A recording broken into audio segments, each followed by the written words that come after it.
My sister wielded justice as a weapon against others. She asked why I wasn't eating the sweets our aunt had kindly brought. She told me I was awful and said our aunt would be very sad. I just suggested that if she was that concerned, she should eat them. My sister crossed her arms and sank into a heavy silence. Her only reason for trying to make me eat them was that she did not want them herself. By pretending to be righteous, she always used guilt to manipulate people. I decided I had to live a life completely separate from her. In the passenger seat, a lazy, exasperated sigh escaped her. Whining, she asked if we'd reached our destination yet. I gripped the wheel and told her to be quiet because I'd already answered. We pulled into the temporary parking lot for the fireworks festival. I opened the trunk and she stretched, complaining that she was tired. I checked our supplies and noted the bento boxes and drinks. A sly, opportunistic smile crossed her face. She asked which cooler had the alcohol and offered to carry the heaviest. My friend gave me a knowing pat, aware she was using a manipulative trick. She waved goodbye and said they'd go ahead to secure a spot. I ended up alone, stuck with most of the luggage. Relieved, I sighed that she carried at least one thing, which was better than nothing. I steeled myself, knowing I had finally made it this far. Next year I would go away to college and finally be free of her.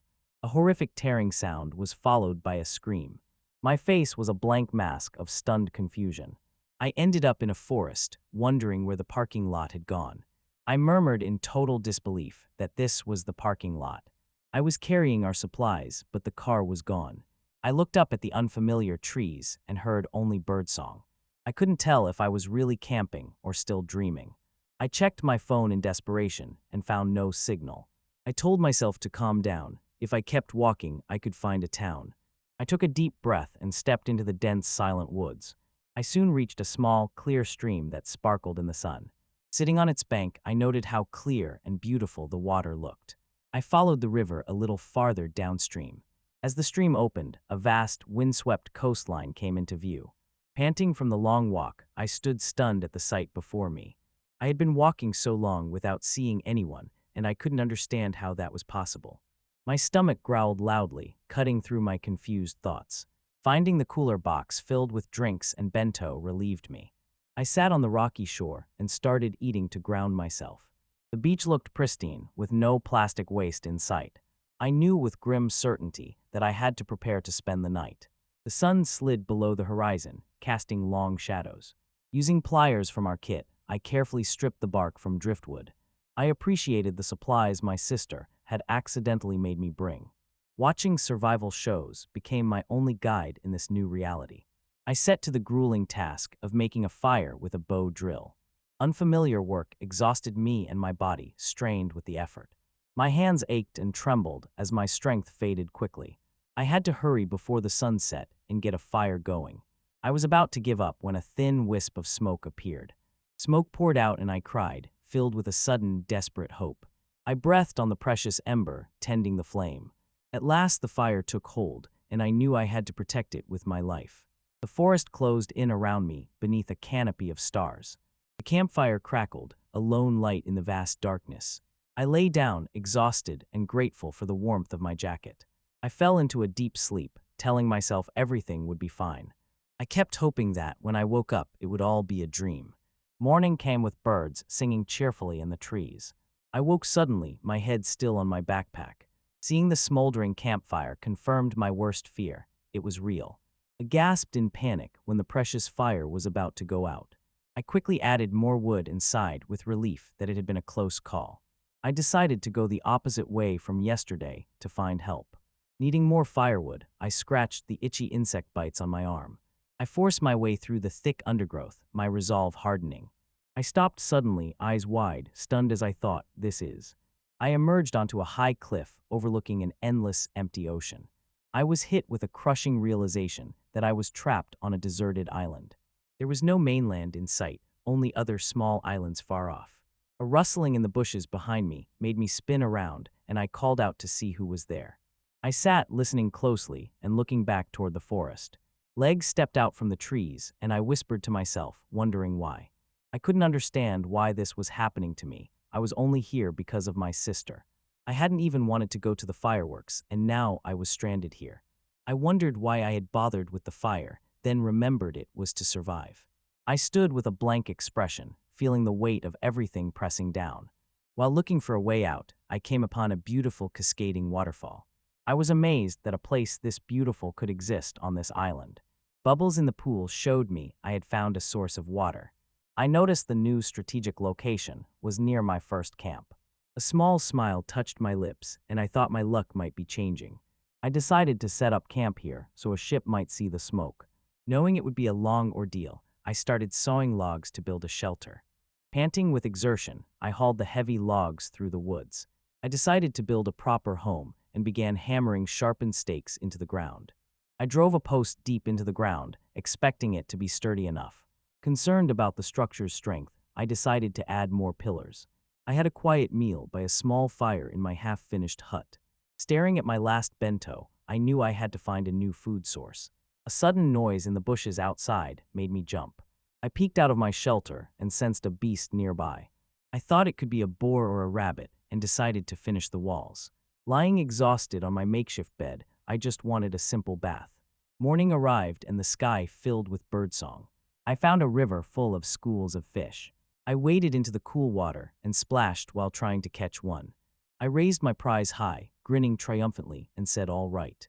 Wading into the shallow river, he finds the fish are surprisingly easy to catch. His first catch sizzles and crackles as it roasts over a makeshift fire. A big, satisfying bite marks his first real meal in this new world.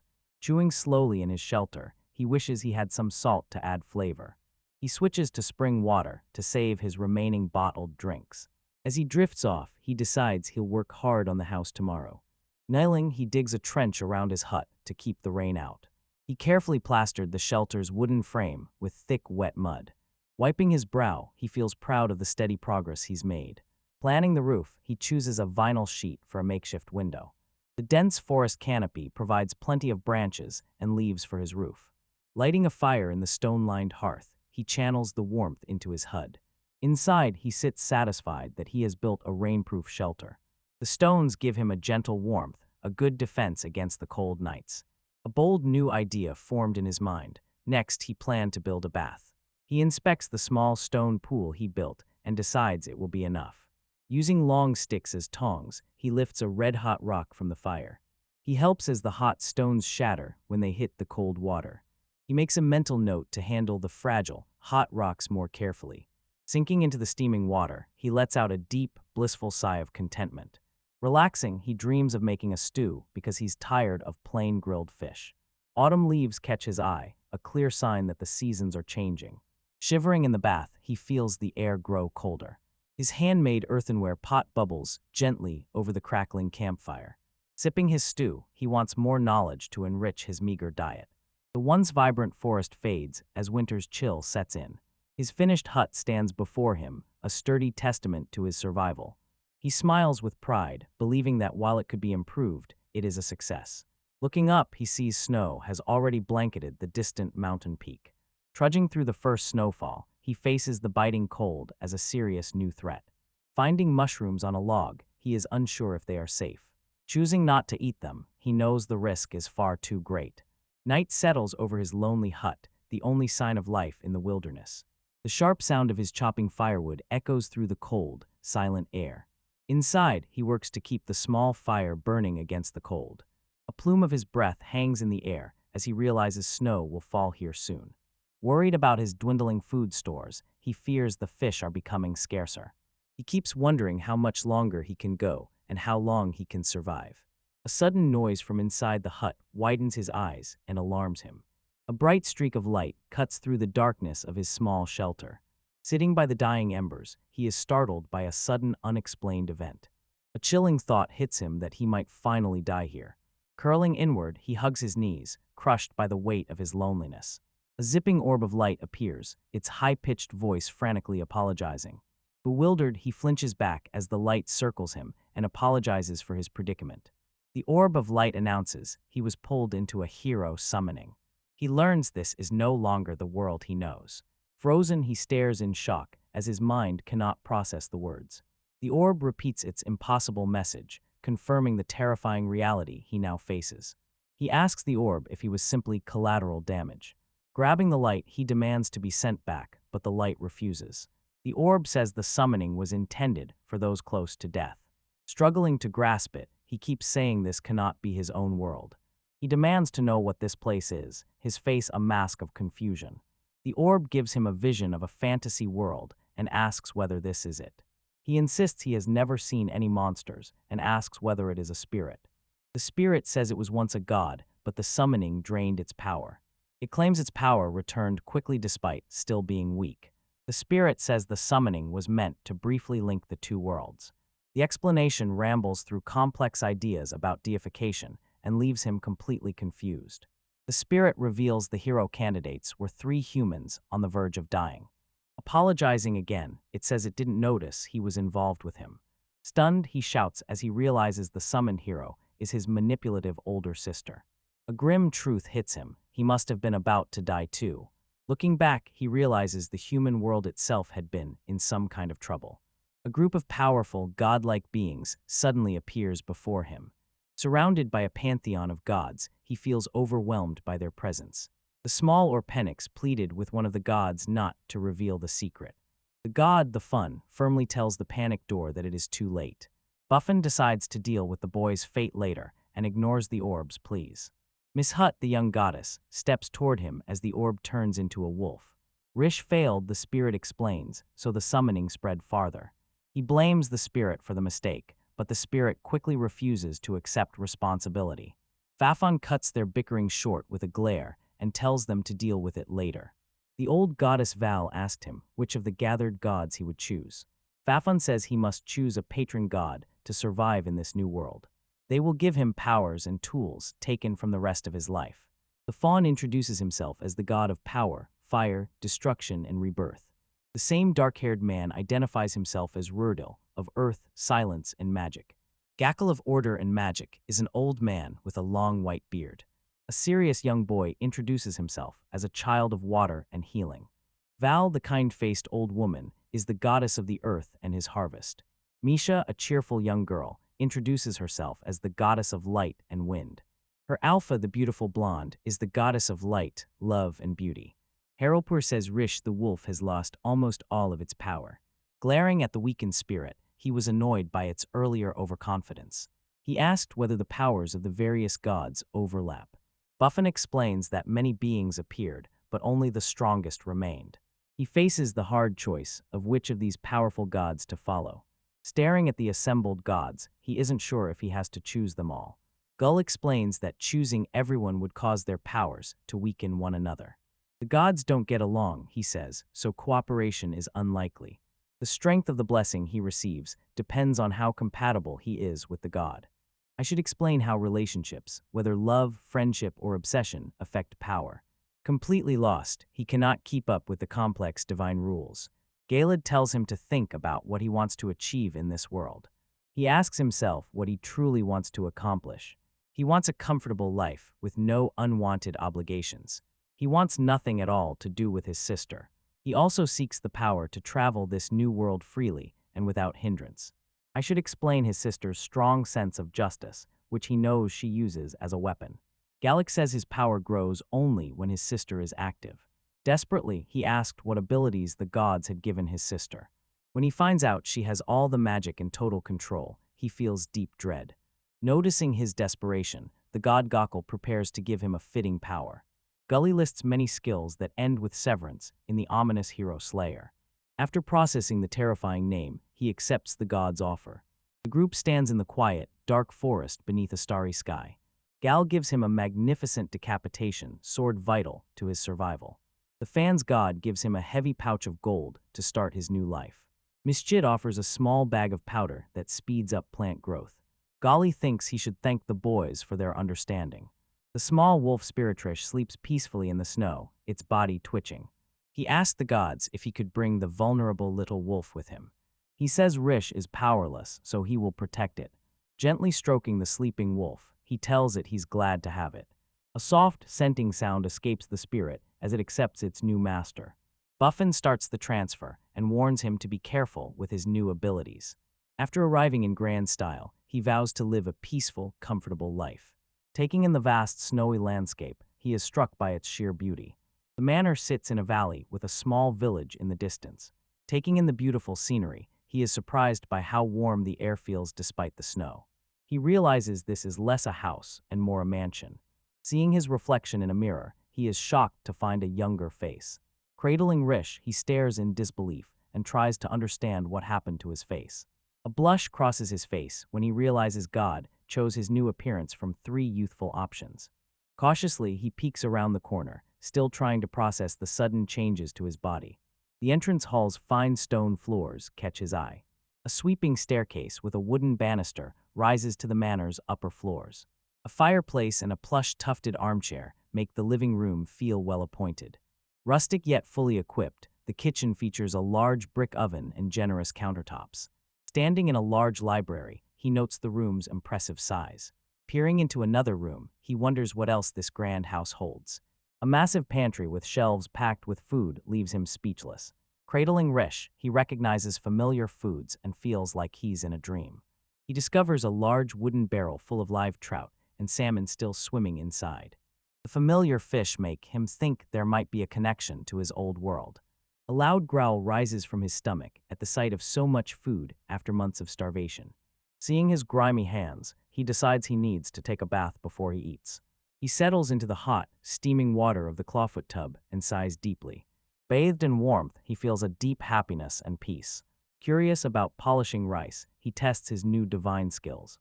Dressed now, he stands before a large wooden watermelon, ready to begin work. Fixing his gaze, he activates his powerful appraisal skill for the first time. He immediately grasps how the mill works and is amazed by his new understanding. The heavy wooden mill starts to grind, its weight pressing down on the grain.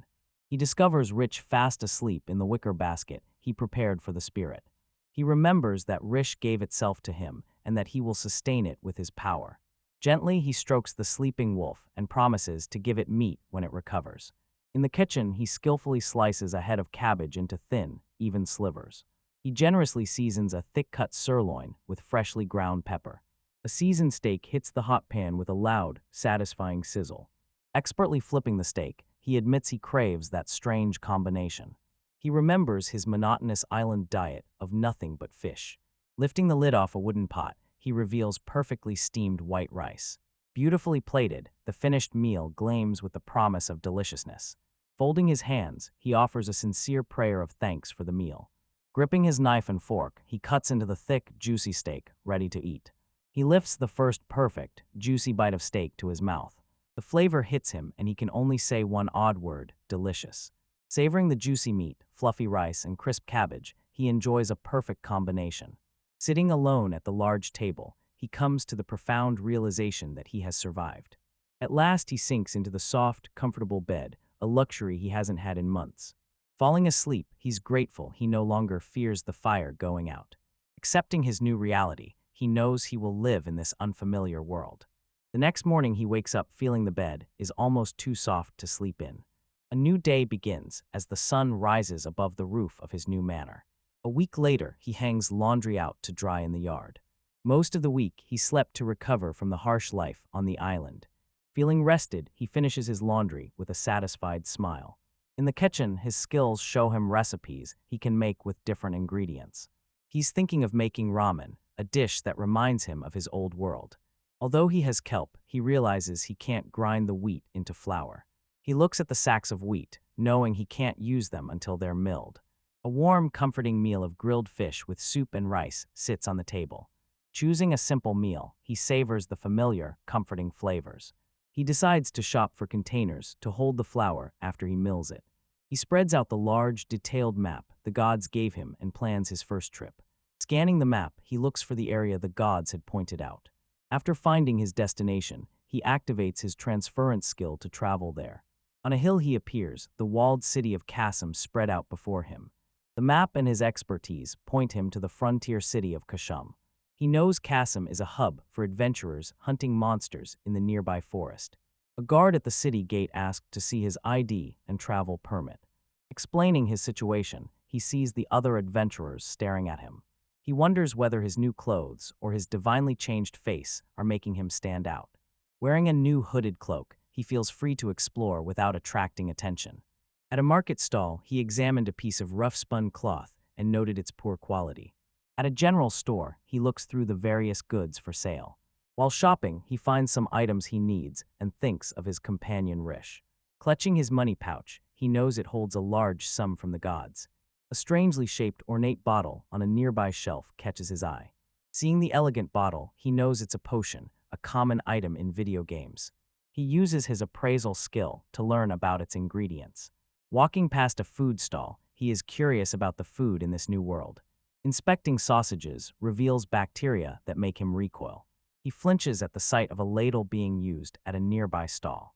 Spotting a shot of a magnificent grape trellis, he decides to look for farm tools. Approaching the shopkeeper, he asks to buy the pitchfork he sees in a crate. He asked the woman if he could also take a small cutting from the grapevine. With his shopping nearly finished, he noticed the weapons shop. A kind shopkeeper noticed his new look and suggested he buy leather armor. Imagining metal armor in the summer heat, he quickly decided against it. Smiling, he warmly thanked the old woman for her helpful advice. Stepping into the weapons shop was like walking into a video game. Drawing his blade, he chose it because it was the easiest to swing. Evaluating the other weapons was too confusing, so he kept his own. He bought leather armor made from a goat monster, a pouch, and a large sack. With dust settling over the town, he felt worn out from the day. Resting near the gate, he chose not to use transference in public. Time to return to his manor, drop off his gear, and check on Rish. Beneath a sky full of stars, he decided to visit the Adventurers Guild tomorrow. The next day, he stood in front of the large timber-framed guild hall. Inside the busy tavern, he stepped up to the counter to sign in. After the receptionist explained the registration options, he chose to pay the fee. While she prepared his tag, he said he also had a request.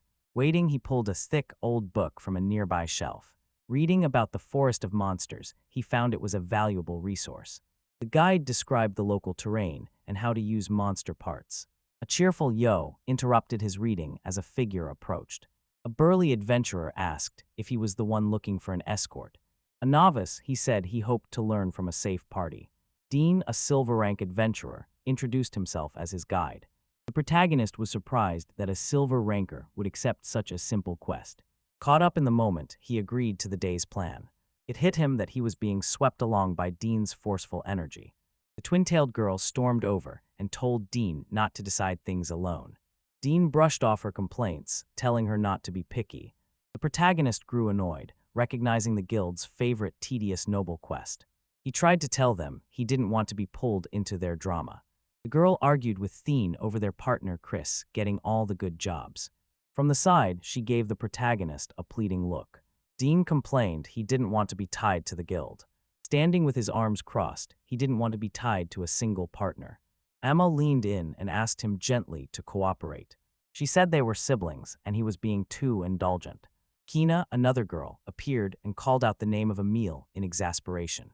Kana said calmly to Dean that this was what came of spoiling his sister. She reminded him he was free to decline the guild's choice of escort. The protagonist apologized to Kana for causing the embarrassing scene. The word siblings triggered a negative reaction and reminded him of his sister. He told the stunned Dean he was canceling his escort request.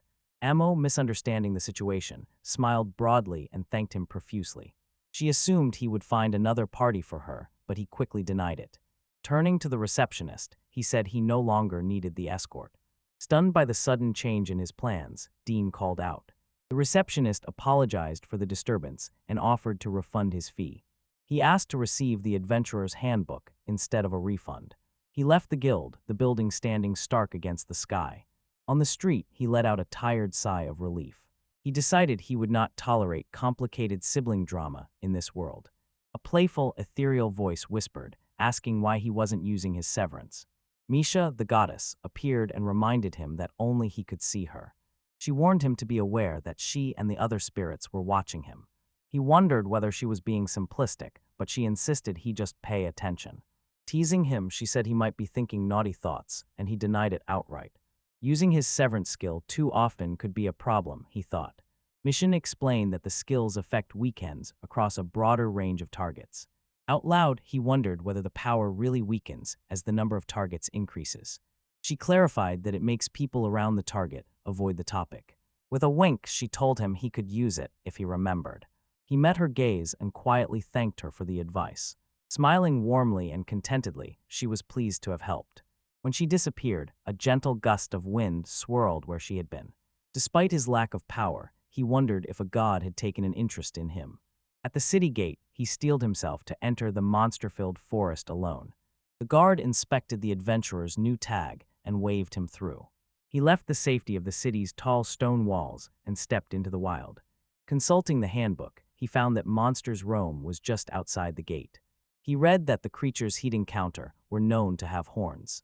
The book included illustrations of rabbits with and without horns. Alone now, he decided to test his blade. Summoning his weapon, he heard the name decapitation sword echo in his mind. He remembered his storage skill could hide anything except living creatures. A rustle in the tall grass grabbed his attention. Turning, he saw a large white rabbit emerge from the brush.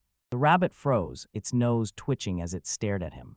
For a moment he relaxed, thinking it was just a common animal. Without warning, the rabbit's face turned vicious, and it lunged at him. He cried out and stumbled back from the creature's ferocious attack. He noticed the dark, bean-sized horns around its eyes. A jolt made him realize this was a hornless monster. Acting on instinct, he swung his sword, and the blade met with a solid thwack. Shock widened his eyes at how effortlessly his strike landed. With a single cline swing, he defeated the creature. He wondered how a regular shop sword would have held up. Another rabbit fell to his blade with equal ease. He realized that a simple sword would have been enough against this horned foe. A newfound confidence settled over him as he looked into the forest. Finding some herbs, he used his appraisal skill to identify them. Finding wild raspberries, he was delighted by the forest's rich bounty. Smiling, he realized just how useful his skills were. A swirl of magic by a tree trunk caught his eye. They were the same kind of mushrooms he'd seen on the island. His appraisal confirmed they were edible, and he felt deep regret. Sudden, intense dread washed over him and put him on high alert. He felt the presence of a monster, something much larger than a rabbit. His head snapped around, shock on his face. From the trees, a massive, horned, bear-like creature growled at him. Rising onto its hind legs, the horned bear let out a terrifying roar. He realized he was facing a large horned monster, and his eyes widened in shock. A thick forest canopy rose over the scene below. Taking in the clearing, he was still processing what had just happened. Staring at the fallen bear, he felt awed by his sword's terrifying power. The goddess Misha appeared suddenly and asked why he wasn't using magic. After he scolded her for the surprise, she giggled and apologized softly. Admitting he'd forgotten magic, he felt it was unnecessary anyway. Miss Hute suggested he look for monsters without having to walk around. Smiling cheerfully, she urged him to test his ability to explore. It occurred to him that he'd been given so many abilities he hadn't processed them all. He focused his mind and activated the exploration skill for the first time. A targeting radical appeared before his eyes and locked onto a distant rabbit. He wished he'd used this sooner, knowing things would have been much easier. Misha asked what magic he would use, which led him to inquire about the attributes. Happily, she listed the divine elemental attributes now under his command. The horned rabbit he had targeted sprang from the undergrowth and charged him. Closing his eyes, he focused and pictured the spell he wanted to cast. He thrust his hand forward and launched a powerful wind slash attack. An invisible blade of wind struck the rabbit, killing it instantly. Staring at his hand, he was amazed to see the magic had worked. Turning to Miss Hut, he thanked her for helping as the defeated rabbit lay nearby. She warned him to be careful because magic users had almost vanished. A small whirlwind formed while he used his skill to store the carcasses. He decided to sell his goods after moving them near the city gate. Considering the logistics, he thought about how to move his massive haul to the guild. He reached a large timber frame building that served as a purchasing center. At the counter, he politely asked the man to value his goods. Stunned, the shopkeeper dropped the enormous sack of kills. The man said his incredible strength did not match his appearance. He remembered how neatly he had butchered the creatures before bringing them. The shopkeeper led him into a back room where monster carcasses hung from the ceiling. His skill at mental resistance made the gruesome sight bearable. Gutting fish on the island had been his limit, he remembered. The man praised his strong arms and the clean way he processed the hides. He refused to go to the Adventurers Guild, even after they offered more money. His face darkened as he remembered the chaotic adventure with his siblings. Afterward, he asked the shopkeeper where he could learn to make potions. The man explained how the guild worked and offered to sell the recipe to him directly. The boy accepted the deal, understanding what the man offered. Holding the newly acquired potion recipe, he saw it was written in an unfamiliar script. He was amazed to find that recipes for everything from cork were even more readily available. The instructions made potion-making sound surprisingly simple. He decided brewing potions was the best way to conceal his healing abilities. The shopkeeper called to him as he was about to leave. The man asked if he had found a magic stone and offered to appraise it. His eyes widened as he remembered the mention of the magic stones. The man held a small sparkling red gem that was the crystallized spirit of a monster. After confirming it was a valuable red spinel, he congratulated him on the find. Thinking it was just a pebble, the boy gave a puzzled thanks. The man offered to buy it, saying it had the potential for powerful fire magic. Because he could use magic without it, he quickly agreed to sell. When dusk fell, Kasim's half-timbered buildings were cast in shadow. He set out to explore the town and grab a bite before nightfall. Wandering the streets, he took in the unfamiliar sights and sounds. A bustling evening market greeted him, full of activity. Stalls piled high with wheels of cheese caught his eye. Other vendors sold cured salamis and long strings of plump sausages. He spotted hearty sandwiches packed with what looked like shredded cabbage. He noticed that bread with sauerkraut, sausage, ham, and cheese was common. Using his appraisal skill, he evaluated the sizzling sausages on the grill. Seeing that they looked well cooked, he ordered one from the vendor. He took a big, satisfying bite of the hot grilled sausage. He thought the greasy, high-calorie food was perfect for adventures. Bins filled with assorted dried fruit caught his eye. Out of curiosity, he bought a small bag and popped a piece into his mouth. He pulled back in shock, saying how incredibly sour it was. He figured it was likely an ingredient in desserts or savory meat dishes. At another stall, he saw a woman selling what looked like brown sugar. The retro look of the balance scale she used charmed him. The strong smell of alcohol made him wonder what the legal drinking age was. Walking through the lively market, he felt a simple joy. A commotion up ahead caught his attention, and he wondered what it was. He craned his neck to see what was causing the excitement. A massive whole roasted pig was cooking over a large fire pit as he watched. His eyes brightened at the impressive spread of food. He watched as the vendor skillfully sliced the juicy meat for sandwiches. Eagerly, he bought one of the freshly made roast pork sandwiches. Holding a thick sandwich, he thought it looked incredibly delicious. Taking a big, eager bite, he felt the flavors explode in his mouth. Munching contentedly, he said he'd definitely found a winner. After enjoying the juicy pork, he decided to roast one at home. Looking at the starry sky, he decided to get a pig later. That night, his grand manor stood silent beneath the stars. Returning home, he softly greeted the sleepy curl in its basket. He realized his stomach had shrunk since he'd been on the island. He told the spirit about his successful day hunting and the money he earned. Rich gave a soft, sleepy whimper at the sound of his voice. Soft, warm light glowed from his hand as he reached for Rich. His healing magic was useless against Rish's magical exhaustion. He quietly hoped the frail little spirit would get better soon. Getting ready for bed, he said goodnight to his new peaceful home. The next morning came bright and clear, sunlight dappling the trees. He sat down to a simple traditional breakfast of fish, rice, and soup. While leading, he notes that the cloth in the costume is of poor quality. He decided to use his language skills to read local books. Smiling, he decided to visit the royal capital that day. Arriving, he was stunned by the capital city's vast size. Approaching the city guard, he told them it was his first visit. The guard handed him a small, folded map of the city. The guard warned him that the merchant guild might try to exploit him. The city guard thinks a child wandering in the plaza could give directions. Thanking the guard, he bought a map of the magnificent royal capital. As he left, the guard called to him one last time. The guard gave a clear, useful tip for finding a guide in the city. Moved by the kindness, Jean sincerely thanked the guard again for his advice. Venturing into the capital, he hoped to avoid trouble in the new city. The city's architecture felt cramped, with buildings pressed tightly together. Using the map, he finally reached the central plaza he'd been looking for. Remembering the guard's advice, he looked for a man named Leon by the well. He saw a figure with a long ponytail sitting on the edge of the well. Cautiously approaching the figure, he asked if their name was truly Leon. A hostile reaction from the person made him jump back in surprise and fear. Leon fixed him with a hard, menacing glare, his eyes full of irritation. With a snap, the man confirmed his name, his aggressive tone terrifying Joan. Feeling completely intimidated, he stammered when asking for a tour of the city. A city guard had recommended him, he explained. Leon grew even more annoyed when he heard a guard had sent the boy. He wondered whether he'd been tricked or had the wrong person. Leon sighed deeply and reluctantly agreed, attributing it to fate.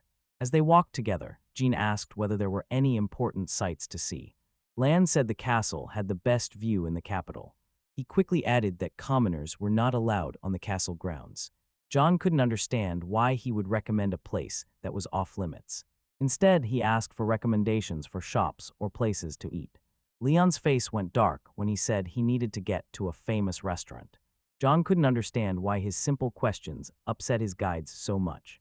They walked the cobblestone streets as their footsteps echoed in the alley. Continuing the tour, Jean noticed something unusual about the city. He asked why the houses had been built so close together. He then asked about the different taxes citizens had to pay. Leon listed the citizen tax, the traffic tax, and an unusual glass tax. Glass was taxed because windows were a luxury for the wealthy. He realized he hadn't seen many glass windows or consumed anything either. Pointing at a large building, he discovered it was a church for the spirits. A beautiful courtyard fountain stood inside, a place where spirits liked to gather. He realized that spirits in this country were revered almost as gods. Leon paused, a thoughtful expression crossing his face. He apologized and said he should have shown Jean the main tourist sites. Seeing that kinder side, Jane realized his guide wasn't such a bad person. Simple compliments seemed to send Leon into another angry mood. His voice was low and menacing, the words young master dripping with sarcasm. A well-dressed older man stepped into view and spoke to Leon like an old friend. Jean stared at the newcomer, trying to figure out who the distinguished-looking man was. Noticing the man's formal clothes, he wondered why the man had called Leon young master. Leon explained that Note served as the butler for the entire Adelhyde family. He demanded to know why the butler had suddenly shown up in the plaza. Notes looked grim as he revealed that an assassin was hunting Leon. A woman in a military uniform arrived and ordered them to leave the city immediately. Recognizing the woman as Lily's, Leon added another person to the chaotic scene.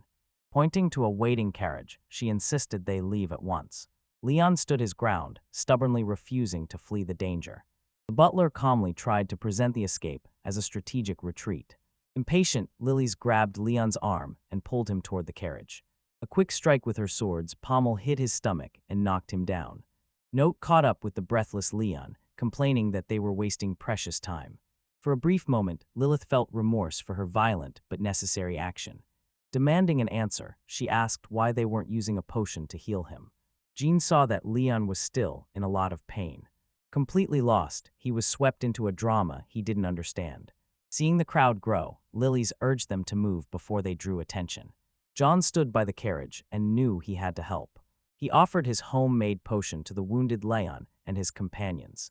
It was a prototype, but his assessment confirmed it was safe to use. Lily looked at the strange boy and asked who he was and why he helped.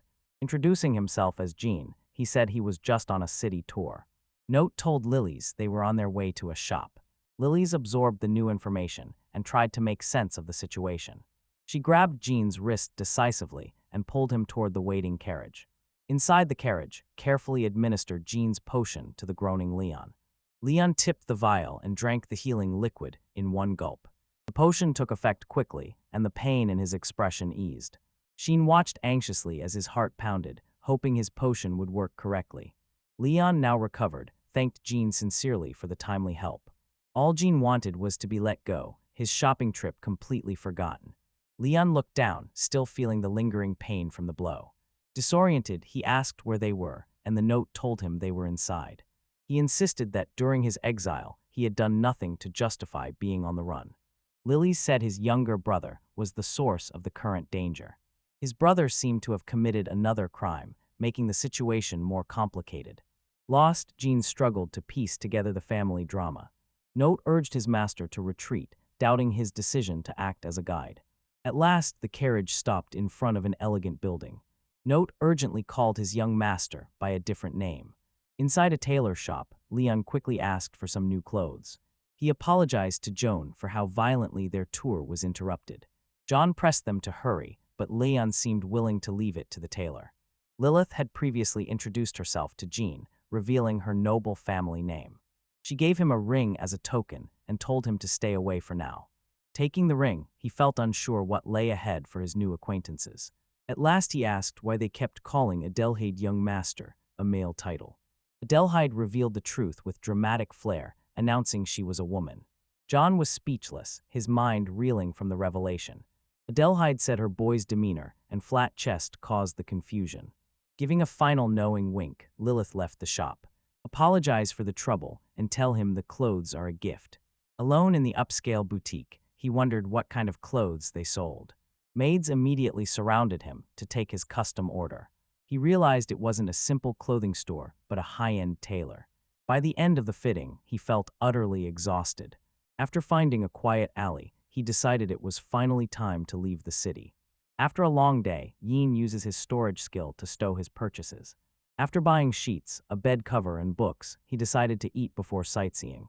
Settling in, he enjoys a simple, satisfying meal of meat and bread. Later, he settles into a quiet corner of the library to start his studies. Announcing his return, he steps back into his grand stone manor. Inside, Rish, his spirit wolf, lies asleep and he gently pats it. With Rish's basket nearby, he decides it's time to read his new books. Settling by the window, he tries to read by the candle's dim light. As night falls, he finds the candlelight too weak to see by. Planning a proper lamp, he considers fuel and reflective materials. Suddenly, the goddess Mission appears and scolds him for forgetting his abilities. She instructs him to picture the magic he needs, and he raises his finger. He focuses on the word light, and an orb appears before him. Delighted, he says how convenient this magical light is for reading. After a busy day, he reflects and feels satisfied with what he gained. His thoughts turn to Adelhyde, the stern-faced noble he met. He has no idea what happened to her, so he offers a silent prayer for her safety. Several months pass, and his companion Rish sleeps peacefully in its basket. Suddenly, the small spirit wolf awakens, its eyes snapping open with renewed energy. Now fully recovered, Rish happily joins Jean on his forest walks. Jean is proud of his preserved foods, a sign of his growing self-sufficiency. For months, he learned local crafts like cheesemaking and carpentry. With winter coming, he plans to build a separate hut for making potions. While working, he notices a small plant that brings back a memory. Remembering the cork tree seedling he bought, he decides it's time to plant it. He gently places the small seedling into a patch of soft soil. He decides to use Miss Shoot's gift, a magical powder that speeds up growth. Sparkling dust drifts over the freshly planted seedling as he sprinkles it. A sharp crack rings out as the plant suddenly grows at an impossible rate. Astonished, Jean watches the seedling quickly grow before his eyes. A massive, fully grown tree now towers over him, and he stands in awe. He remembers using that same strong powder on his grape trellis and getting great results. The tree will provide excellent material, and he plans a trip to harvest it. Soon he returns to the familiar, bustling frontier town of Kassam. Fed up with staying in inns, he decides it's finally time to rent a proper house here. Walking, he notices a handkerchief on the cobblestone street. He looks up and sees the adventurer eating a meal, thinking of her again. He remembers that she's been building a reputation, selling potions lately. He ignores her completely and walks past without a word. Buying tools without a local address would look suspicious to him. The encounter sealed his decision, and he'll rent a house now. A real estate agent takes him to see a property tucked in a stone-walled alley. This newly built house is affordable and in a safe neighborhood, the agent says. Jean notes that older, well-built houses are often better in this world. He tells the agent he'll take the house and plans to help with the renovations. Starting with the art of cheesemaking, he practices his new skills. He begins plastering, carefully applying mortar to the stone wall. He feels watched by men peeking from around a corner. Distant snow-capped mountains signal the change of the seasons. John feels a chill in the air as another townsperson complains about the cold. Nearby, he overhears a woman at a table lamenting that she's running out of money. He tries to slip past her to avoid another tiresome interaction. Calling after him, she hurries to catch up as he walks away. Warning him about the winter dangers, she asks if he is heading to the forest.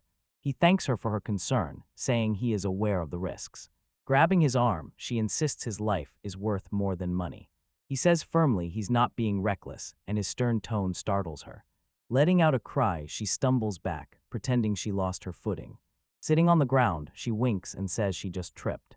Tears in her eyes, she tries to make her clumsy act sound convincing. Jean walks away, wondering why her obvious attempts to manipulate him have no effect. Approaching the city gate, his path is suddenly blocked. Startled, he sees Amel's brother, Dean, standing before him. Now he thinks his brother is bracing himself for another confrontation. Dean recognizes him from their chaotic first meeting at the Adventurers Guild. Apologizing profusely, he clasps his hands in a gesture of remorse. Dean says the party member, Kina, gave him a stern lecture. He admits their actions robbed the guild of a promising adventure. Jean listens quietly, recognizing that Dean at least understands he was wrong. Dean admits Emil caused it, but she didn't mean any harm. Jean accepts his apology, but sets one condition. Confused, Dean asks him what the condition might be. John demands Dean keep his sister from ever coming near him again. Reluctantly, Dean agrees, his voice still carrying a faint hesitation. Then he asked if Gina was sure and bragged about how cute his sister is. Jean is shocked by the man's intense sister complex filter. Bluntly, he tells Dean the meal's behavior is creepy and not his type. He pictures his ideal partner as someone reserved like Adelhyde. After thinking it over, he admits that a little assertiveness is good. Dean shifts the topic and offers to show him where a rare herb grows. Jean was intrigued because he was planning to gather herbs anyway. Dean gives a cheerful thumbs up. Please note they have struck a deal. Jean thinks Dean is a normal guy, except for his obsession with his sister. They step into the lush, sun-dappled forest. Dean points to a plant with long, blade-like leaves. He calls it kinkagrass, an herb the wealthy use to flavor their wine. Jean wonders if it has an earthy taste, and Dean finds the idea repulsive. Dean suggests they hunt rabbits for their lunch. Jean realizes he can't use his magic transfer or storage powers when Dean is around. They roasted skewered rabbit meat over a sturdy campfire. While they eat, Jean compliments Dean on his passion and skilled fighting style. Dean teases him, saying Gina is strong enough to hunt bears for a living. Jean brushes off the compliment, saying he only uses his arm strength. Dean gives him a skeptical look, wondering how he can be so strong. Jean promises himself he will grow bigger and stronger in the future. Dean's playful expression tightens into a look of intent as he watches Jean. A sudden move sends him lunging forward, pinning Jean to the ground. He points out that Jean's legs are just as incredible as his arms. A calm voice interrupts their scuffle as Adele and Heidi emerge from the trees. Jean and Dean look up, stunned by her sudden appearance. Gina freezes, recognizes the figure as Lyra, and asks about her sudden appearance. Calmly, she says she is hunting a bear that was just stopping for some water. Jean knows giving her name now would be a serious mistake. Dean asked if they were acquainted, and Jean just confirmed they were. Using the alias Ash, she asks them to call her that. Dean gives his name, and Gina is relieved she thought to use an alias. Ash vows to repay him for the potion, but he shrugs off her concern. Dean cheerfully pushes a skewer of lumpy cooked meatballs toward her. Grinning widely, he insists she just eat it anyway. An unlikely trio gathers around a small campfire at the water's edge. Dean boasts of bear hunt will pay for the potion and then ask about her expensive inn. Shocked, Gina realized that 1 gold coin a day was an enormous expense. They ask about her lodging, and she says it's just a room with a bed. A pink-haired guild receptionist recommended the Spartan accommodations, she explains. Jean and Dean both instantly picture the flashy, troublesome Amel. Fiercely defending his sister, Dean blames the inn for any problems. Jean grows frustrated as Dean's reasoning about his sister becomes completely illogical. He says his constant worry drives him to help, and he calls Emil a sweet girl. Adelhyde coolly watches the dynamic and deduces Emil as his younger sister. Dean flinches at the intensity of her constant scowl. She reveals something unbelievable. A spirit hovered near Emil. She explains that a mark showing the spirit's influence now rests on Dean's forehead. Confused and unable to see it, Dean asks what she is talking about. John believes that if a spirit is really there, he can spot it easily. A single delicate white flower suddenly sprouts from the top of Dean's head. Jean's cheeks puff out as he struggles to stifle a laugh. He tells the clueless Dean to stop staring at him with that serious expression. Studying the blossom closely, he thinks it looks more like an artificial flower. Apologetic, Jean reaches out to the strange flower on Dean's head. He tugs sharply and plucks the small flower from its unlikely perch.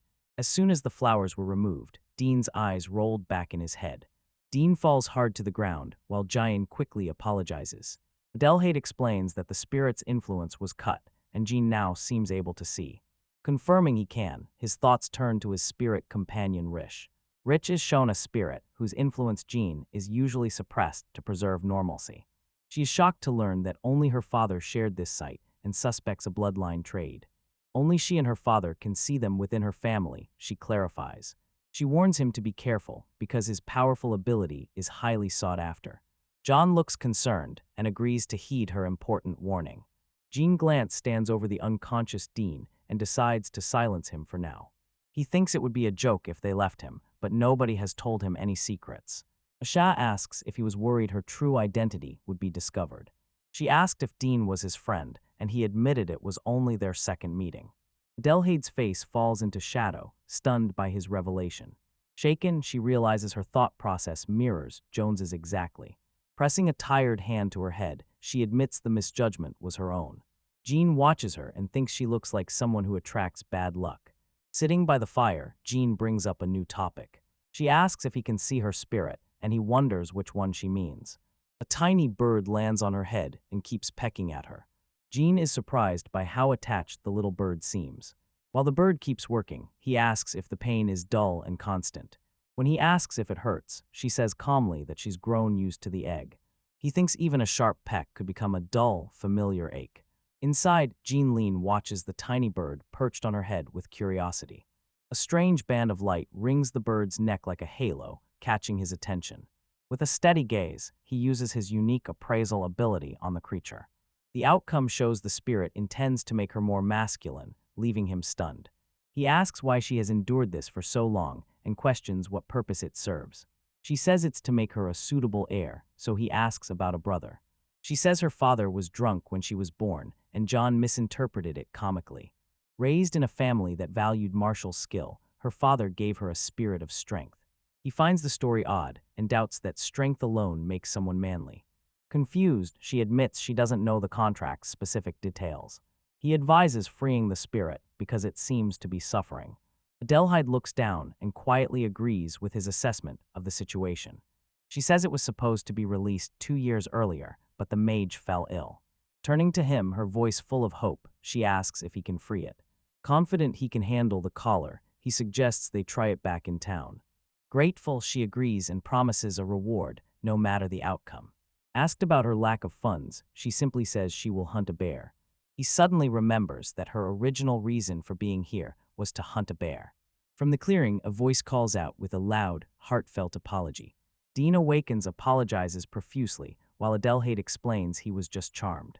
He notices the spirit's glowing mark affected those closest to the ammo most. Dean apologizes again, and Jean tells him not to worry about it now. Dean reveals he plans to move a mill to a spirit's branch to contain the chaos. Jean remembers searching for a place like that and asks if one is nearby. Adelhyde admits she does not know and suggests they just listen for now. Spirit branches are sanctuaries of various sizes that let spirits find peace. Dean says he needs to return to town right away to make arrangements. Jean suggests a transport service for the bear, a phrase Dean has never heard. Ash explains it is a service that helps adventurers carry their heavy prey. He gives her a note with the transport details, and she accepts it gratefully. Pausing briefly, Jean adds one final important condition. Dean Wings gives a thumbs up and promises to keep Jean's secret safe. Jean waves goodbye, aware that Dean knew he'd touched the spirit's mark. Adelhyde unsheathes her sword with incredible speed, ready to fight. Jean keeps pace with her, his blade flashing as he prepares to fight.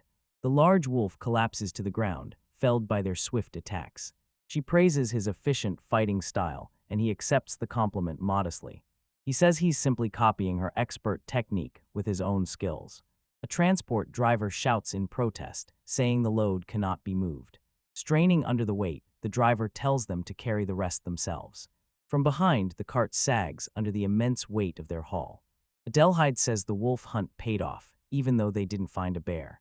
She apologizes for the trouble, but he shrugs it off, eager for a challenge. Adelhyde is worried that Dean could remain unconscious for several days. Jean looks over and asks where her loyal steward is, noting it. She explains the notice about a separate task, and Jean gives his side on his bossiness. Jean invited Adelhyde to stay with him at his home. Cut to his rustic timber frame rental house in Kasum. Inside, he greeted her and invited her to sit in the nearby chair. Later, Adelhyde praised his good taste in fixing up the old house. He caught the faint, wild scent of forest wolves on her clothes. Unsure about the bath, he said so and decided to ask her. He promised to get everything ready for her and asked her to please wait. At the well, he chose not to take a steam bath, finding it unsanitary. Soon a hot bath was ready, invitingly waiting by the crackling hearth. Calling down from the stairs, he said the bath was ready, and she thanked him. He used the time to change clothes and prepare a guest bed. Walking upstairs, he realized he wanted a bathtub. Later, someone placed a teapot and some snacks on a small table. A polished metal teapot waited, ready for their important discussion. Jean asked whether they should begin the unsealing. A refreshed Adelhyde agreed. She told him she was counting on him as he stepped closer to her. His eyes narrowed in focus as he tackled the difficult task. A small bird spirit named Rue kept pecking at Adelhyde's temple. Adelhyde murmured that the bird itself couldn't stop pecking her. He realized he needed to remove the glowing light from its neck. In an instant, the bird puffed out its chest and glowed with tense, restless energy. A frantic cry broke out, and Adelhyde benefited from the spiritual backlash. Apologizing, he watched her suddenly slump forward from shock. Startled, he caught her just as she lost consciousness. The hand that had been clutching her chest dropped limply. He drew her close and was surprised to find her chest completely flat. He laid gently on the bed, calling softly to her motionless form. He considered stopping her from taking revenge on her father. Gently, he told the exhausted little bird it should rest too. Adelhyde and the spirit slept peacefully side by side on the same pillow. John watched them and thought the unsealing had finished surprisingly quickly. He stayed to furnish the third floor for her while she slept.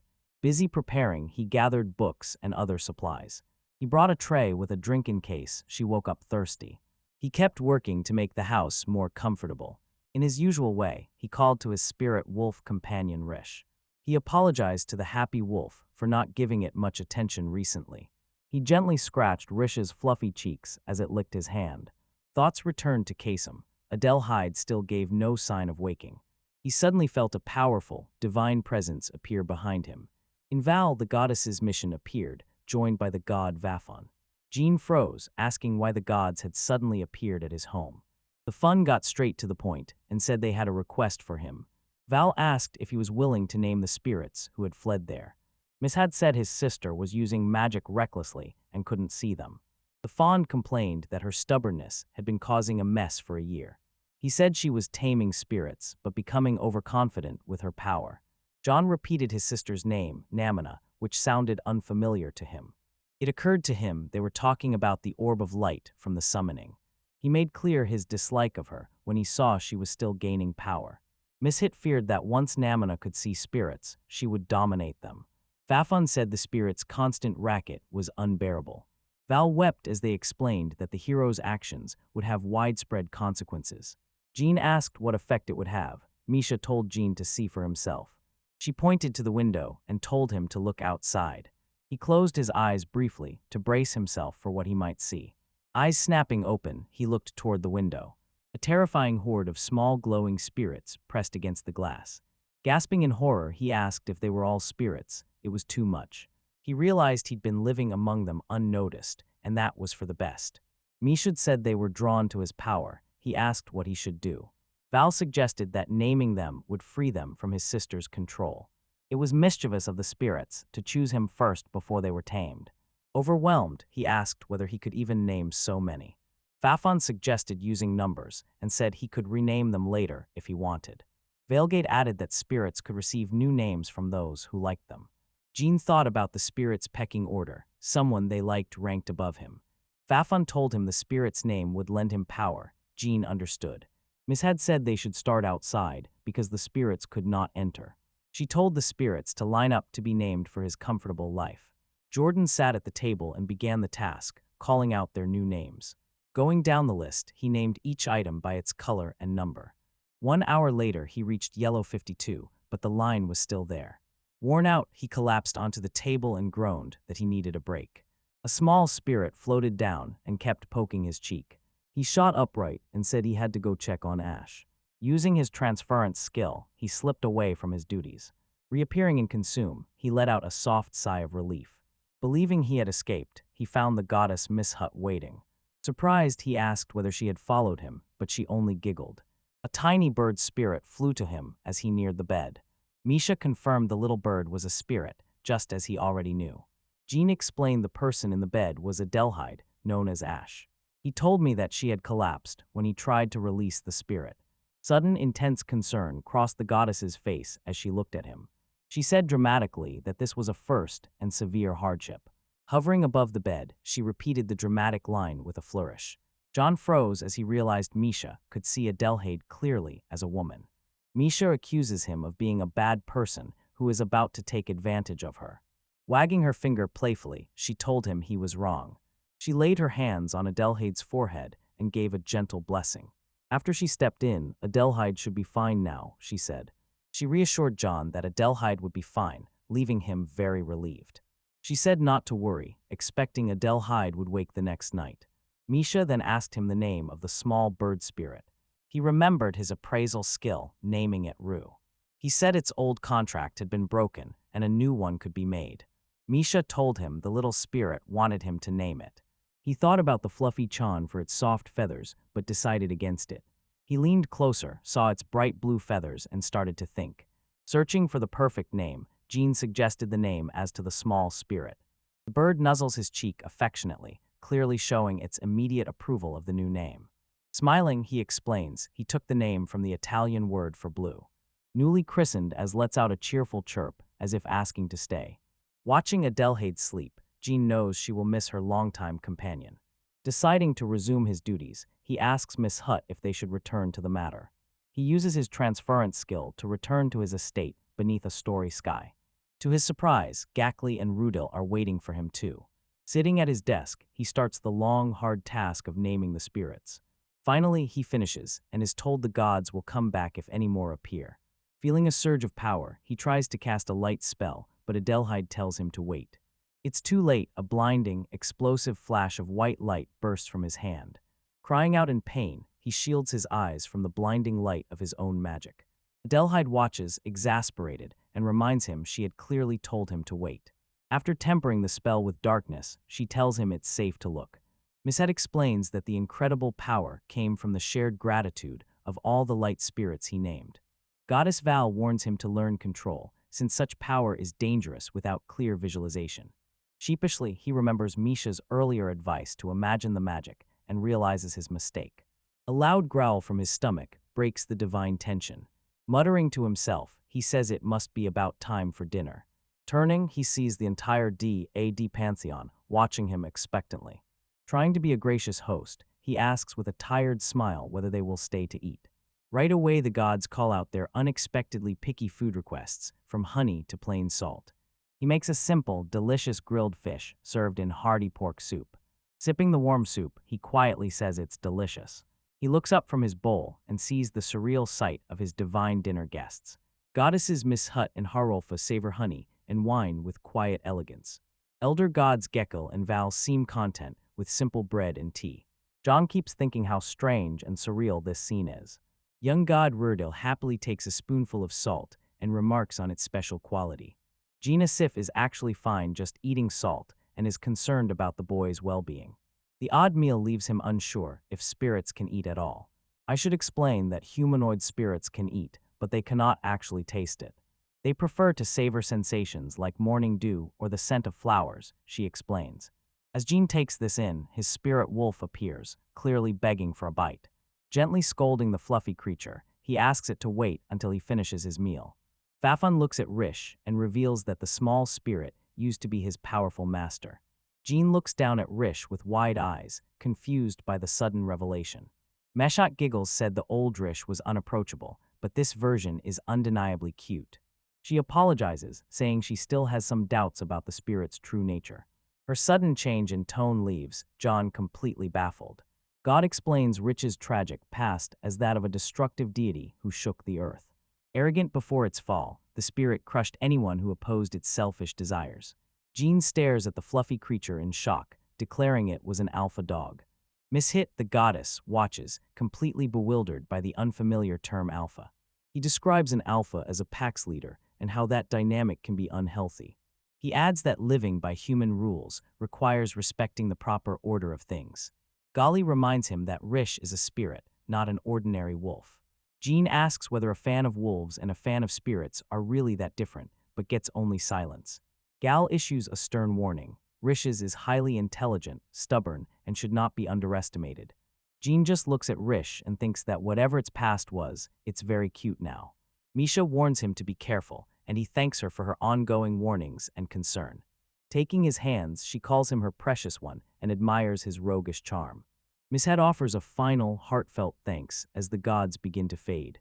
She asked him to keep watching over the spirits, and he agreed before they vanished. Only he and God Vavin remain in the quiet night for a brief moment. Buffin gives Risha a final pat, calls it the proud wolf, then also departs. Buffin vanishes into a column of divine light, leaving Jean alone in his manor. Jin contemplates the god's words and quietly repeats proud wolf to himself. Instantly, Rish rolls onto its back, playfully showing its belly in a comical display. Having had enough excitement for one night, Jean decides to take a bath and go to bed. The next day, he walks through the busy streets of the pottery town. He enters a shop to order a set of custom postables. While waiting, he spots a fine tea set and decides to buy new dishes. Arriving at Potter Malcolm's workshop, he sees massive outdoor kilns. After greeting the craftsman, he shares his design for a new bathtub. Malcolm says he has also been thinking about a new product design. Jean listens closely, holding the scroll with his detailed plans.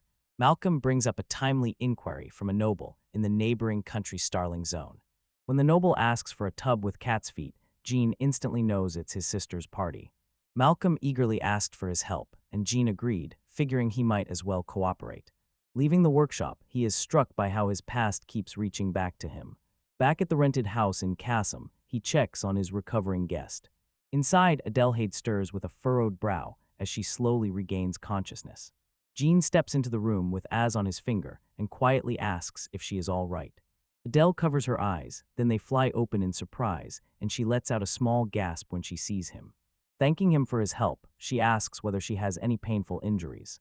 Her back feels a bit sore, probably from being in bed for so long. Out loud, she says she isn't sure whether she's been asleep since morning or only since the evening before. Jean calmly tells her that 3 full days have passed, leaving her utterly shocked. She apologizes for the trouble, but he brushes it off, saying he just let her rest. He admits he took the liberty of renaming her bird while she slept. Gently stroking the small creature, she asks him what name he picked for it. Meeting her gaze, he simply says the new name he has chosen. A rare, beautiful smile lights up Adelhyde's face as she calls it a good name. Pointing out that the spirit accepts him, she says it likes him, and John blushes in surprise. Stunned by her transformation, he finds her beautiful without her constant scale. She notices how at ease he seems with him and asks if this is the case. Holding herself, she thinks she is not just a beautiful woman, but also a handsome youth. Flustered, Sheen becomes convinced this sudden charm is a ploy to get him into bed. Confused, Adelhyde looks at him and asks if he was the one who tricked her. Jean Panic slowly realizes she is sitting up in the very bed he put her in. Waving his hands dismissively, he insists he didn't trick her at all. He offers her soup and a place to rest, and she asks to stay the night. She says she would never be cruel enough to throw her out and apologizes. Smiling, Jean tells her to get well soon so she can repay him for how things ended. She thinks about the infess and calls him diligent. That evening, they end up in a bustling city tavern. Jean sees Note and Dean chatting at the bar. Note's face is etched with pure relief as he calls Adelhyde Ashsama, glad she is safe. From a distance, Jean watches Adelhyde and her butler Note stand together. Adelhyde notes that some people have spirits but none have flowers, and Jean agrees. A cheerful voice announces they're here. The adventurer Dean has found them. Dean offers a drink to apologize for the earlier trouble and asks Adelhyde what she thinks.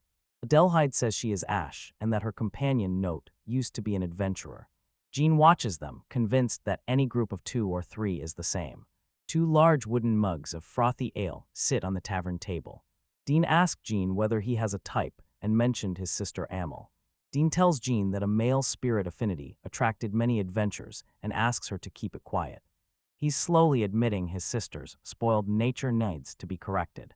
It is explained that a spirit's mischief can affect anyone unintentionally. Adelhyde warns that a spirit's prank can turn dangerous, as with Dean's possession. Dean acknowledges her point, and Jean realizes she is trying to warn him. Adelhyde thinks their unusual situation must seem strange to outsiders. Dean takes a deep drink and says he'll cover Adelhyde's payment later. He offers to find John and check on him since he's now living with his sister. The note politely informs the Dean that they need 2 rooms for a short stay.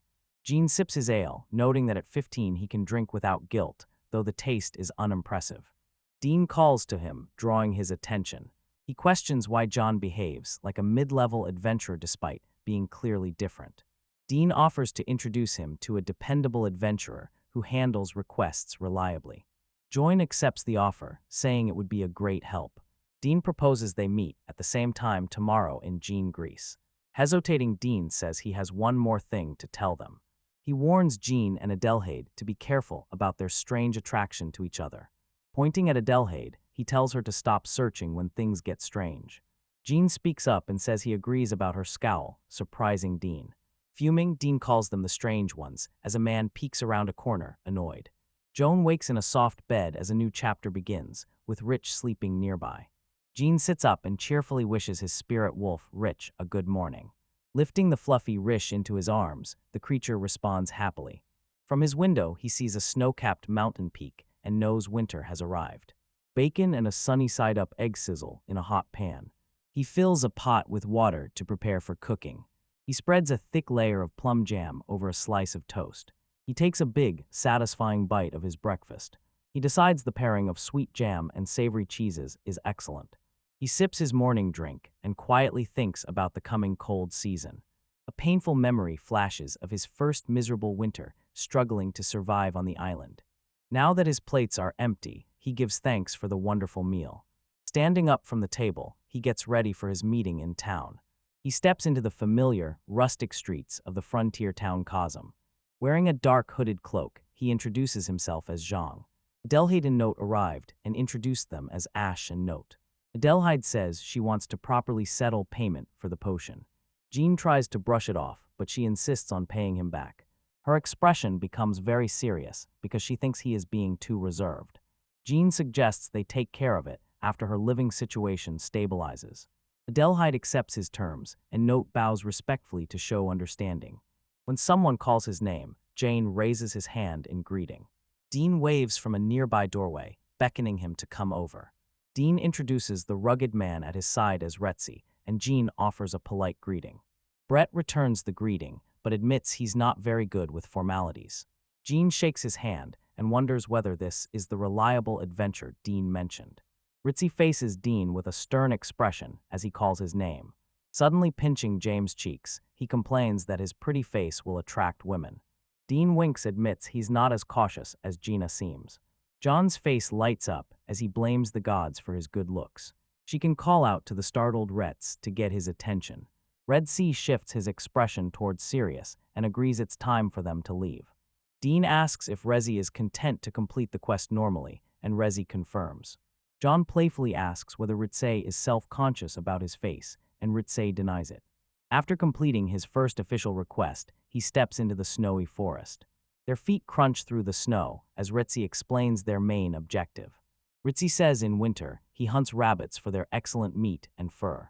He adds that although bear pelts sell well, their meat is tough compared to a good rabbit.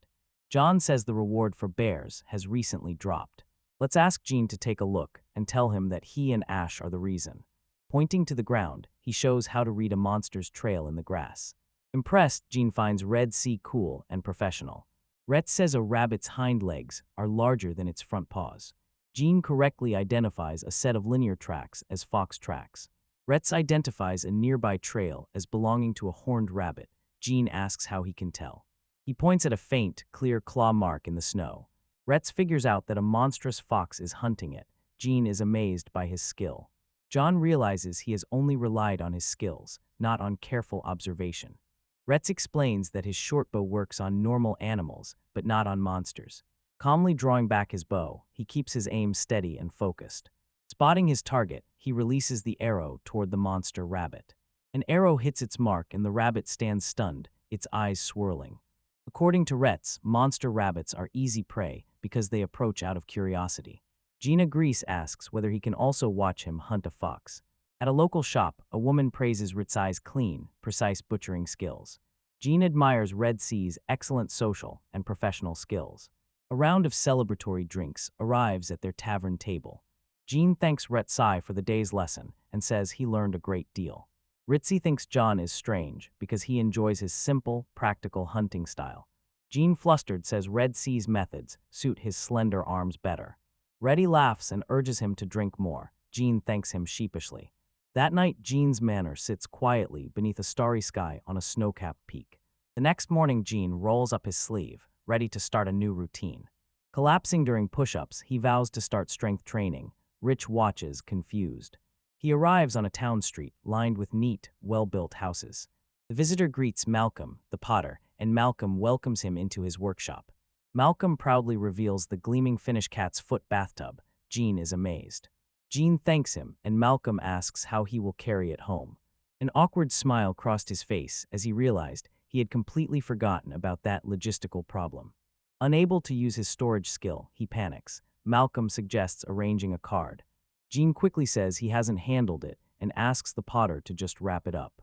Malcolm and his assistant carry the wrap tub outside and ask if it's far enough. Jean watches as Potter Malcolm talks about the custom bathtub project. Listening to the conversation, he wears a slightly bemused expression. Using his storage magic on such a large item would be troublesome. Snow starts falling on the timber-framed house he rented in Kasum. John starts prying up the old broken floor tiles, working diligently. Outside in the cold, he digs a trench to prepare for the new plumbing. He carefully lays the new wall, paying attention to each brick. Now that the main construction is finished, he smiles, proud of his handiwork. Triumphant in the new bathroom, he admires the finished clawfoot tub. A sharp knock at the door breaks his moment of satisfaction. Adelhyde stands there, offering a gift and apologizing for interrupting. She says she came to welcome him to his new home. Gina is happily surprised and asks where she found a house. She points to the building next door, leaving him stunned by the news. He laughs, realizing they are now next-door neighbors. Adelhyde says the note led him to the house, even though she never gave him Jean's address. Jean thinks this wasn't a coincidence and was probably his fault. She then admits she feels a strange, floating sensation around him. Her deep blush flusters him as she asks if he felt her floating. Quickly shifting the subject, he invites her inside out of the cold. He gestures and offers her a warm cup of tea. Sitting at the table, he thanks her for the gift and says he'll enjoy it. The gift turns out to be a beautiful, mouth-watering fig tart. He takes a bite, his fork clinks against the plate.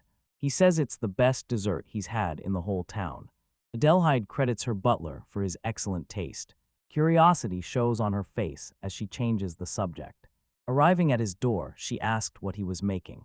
He tells her it was a bath, something she finds confusing. The idea of taking a bath inside her house puzzles her. He decides it's easier to show her and leads her into the room. Adelhyde gasps at the sight of the elegant, modern bathroom. She asks whether this is really a bath, and he confirms that it is. Murmuring, she says she's never seen anything so beautiful. He asks her to be the first to try it after the walls dry. Adelhyde asks if she can bring a note to see this incredible creation. A brief pause follows while they wait for the butler to arrive. At the door, Notebeers politely announced his presence. Adelhyde proudly shows her impressed butler the new bathtub. Smiling, she reminds him that she promised to be the first to use it. Jean begins sweating as he suddenly remembers Adelhyde as a noble lady. Note, amused, says that although a servant should refuse, he is still quite interested. Then he asked if Jean had also shown them the kitchen. Adelhyde notes the house surprisingly has no unpleasant smells. Notin reviews the partition toilet specifications and asks which workshop built it. After a brief pause, Jean admits he built it himself. Stunned, the butler is speechless at the unexpected revelation. Adelhyde proudly confirms Jean renovated the house himself. Node urgently asks whether he's registered these techniques with the guild. He presses John to act now, predicting he will make a fortune. John stands in a snowy forest, sensing he is in trouble. Shivering violently by a frozen lake, he says it's far too cold. Planning a futon for Adelhyde, he needs a downcoat first. Spotting horned geese, he decides to hunt them quickly and head home. Power glows in his hand as he prepares to cast a spell. Drawing his bow, he casts a silent spell to hide his attack. The arrow sailed silently through the cold air toward the geese. One of the birds is struck and cries out when hit. A bright smile crosses his face, pleased with his successful shot. As he reels in his catch, something feels wrong. Other birds flock in, drawn by the smell of blood. Using his transference skill, he quickly teleports away. Safely back at his manor, he is shaken by the sudden attack. A fire crackles warmly in his home, offering welcome comfort. By the hearth, he sits with Rish, planning to hunt more later. A firm knock sounds on the stone manor's door. Opening it, he finds a note asking how the move is going. Adelhyde is there too, thanking Jean for helping with her renovations. She says members of the commercial guild came to see his work. No gives him a moving-in gift, a surprisingly light futon. The note says it's made from the feathers of a horned white goose. Jean freezes, realizing it's a priceless, top-quality item. Adelhyde admits it may be a bit too luxurious for a housewarming gift. Jean gives a sheepish smile and admits he didn't realize the geese were so valuable. Adelhyde invites him to dinner at her house since her kitchen is still unusable. She tells John he should come along too. The note politely declines, explaining that a butler does not dine with his master. Adelhyde said she invited him to Genegris. The camera returns to the timber frame houses in Kashum. At a lavish dinner, a whole roasted goose is served. John says he did his best to recreate the fig tart she brought him. Note inspects the roasted goose and comments on its high quality. All three say a quiet prayer of thanks before they eat. Adelhyde takes a big, satisfying bite of the tart. Her eyes widen in surprise as she says it's delicious. Savoring the soup, one finds the combination of flavors exquisite. Jean notices Adelhyde's stern expression, but knows she's enjoying the meal. He feels he's slowly starting to understand her better. He says she looks happy, and she agrees that good food makes her happy. Note steps forward to serve the tart, but stops abruptly when sensing danger. A small, dark, fuzzy spirit bursts out of the desert. It shoots past Jean, leaving the tart smoking on the plate. Adelhyde's expression hardens the moment she senses the magic. Note's face turns grim, his eyes fixed on the disturbance. Startled, she wonders what just happened so suddenly. A memory featuring Chris's spirits, one of which was an unknown dark entity. Adelhyde believes Jean is pretending not to know to test her spirit powers. Aware he's under suspicion, Jean knows he must bluff his way out. Smiling, he blames the temperature change and offers to get a towel. Walking away, he leaves a pensive Adelhyde watching him go. The elderly butler watches with grave, silent concern. Jean considers how to deal with the fiery spirit, remembering its weakness to metal. Declaring its punishment, he plunges the box into a pickling jar. Relieved, he puts down the special enamelware container he brought from Kassam. His spirit rejoices and promises to get his favorite things ready later. Out of nowhere, a note appears behind him and calls his name, startling him. With a friendly smile, Jean turns and asks the butler what he needs. Note bows deep apology after his spirit ruined the tart. Jean Asif Adelhyde, flustered, knows that spirits exist. Jin Fein looked at the trapped spirit, but did not understand what was happening. This note explains the strict hierarchy between the main noble family and its branches. Jean's gray hair and amber eyes remind him of the Adelhydes. Gina is surprised and unsure whether commanding spirits is a recognized ability. He refuses to take part in the family drama and decides to stay out. He seals the note telling the spirit to use the entrance next time. A mushroom spirit appears on Note's head and he mistakes it for a pickle. Jean's realization that he and the butler now share the same secret. The deep night sky holds a vast sea of bright stars. A big ship sits docked at the pier of a busy port town. At Port Town's lively fish market, Jean starts his investigation. A little white cat stretches to snatch a fish from the vendor's basket. Smiling, he takes in the market's lively, chaotic atmosphere. Spotting his sister and her friends, he remembers they misused their magic. This diagram shows how magic corrupts spirits and turns animals into monsters. He worries the hero is using magic carelessly and doesn't understand the consequences. He overhears local fishermen saying rivals are moving into their territory. A fisherman says their recent clashes left them injured. Another fisherman scoffs, calling the hero and the saint the real problem. If a demon lord appears, he thinks they might need the demon lord's help. A pickpocket reaches for a purse, but is caught in the act. The thief drops the small money pouch as he is caught. John grabs the purse and identifies the fleeing man as a pickpocket. It appears his sister's basic situation hasn't changed at all. Seeing enough, he decides to buy some seafood and head home. Snow covers the roof of his large, quiet manor house. Tonight he serves a beautiful feast of raw and grilled oysters for dinner. Lifting a fresh oyster to his lips, he prepares to enjoy it. These fresh oysters are plump and delicious and have been inspected and deemed safe to eat. Grilled oysters are also excellent, with a fragrant miso aroma. To preserve the leftover oysters, he pickles them in oil. Seeing Rich watching him, he politely asked the spirit if it wanted to play. Rich leans in cautiously and sniffs his outstretched hand. The spirit wolf turns its head away and snorts in disdain. He asked whether Rich dislikes the smell of seafood when it backs away. When night falls, he knows he must make some light. A surge of his magic floods the window with blinding light. Blinded by the brightness, he cries out and shields his eyes.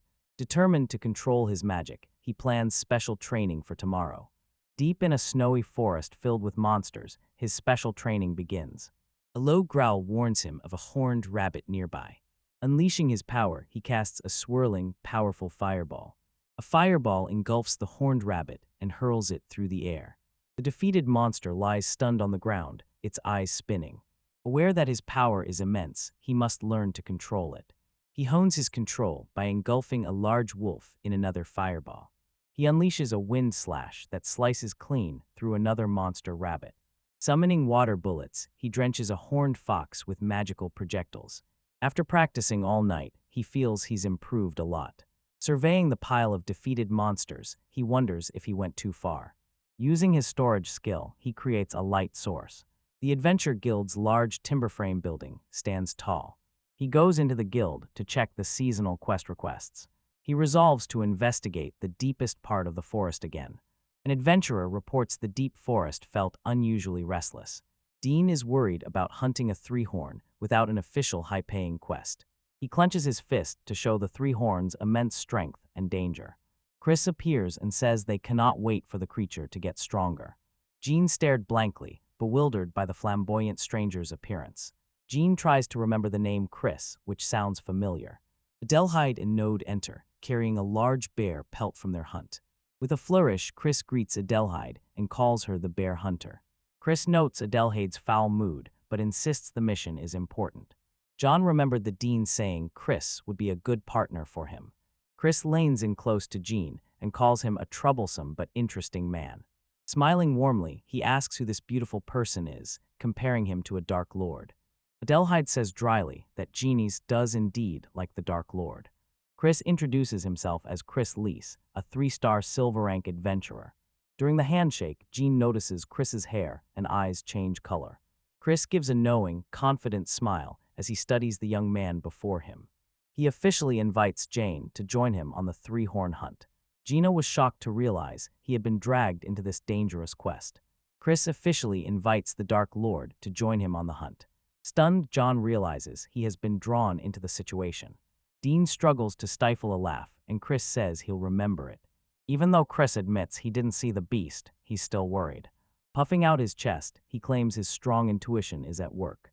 Dean is stunned that Chris is relying only on intuition. Chris insists it's more than intuition, which only deepens Dean's frustration. Chris asked whether they should go now or wait until spring for the hunt. Note whispers to Jean, asking why this flashy man has so much influence. The note says Master Chris is followed and helped by a spirit. The spirit is a revelation type that gives him premonitions and a good reputation. John knows that people who can see spirits are thought to be under divine protection.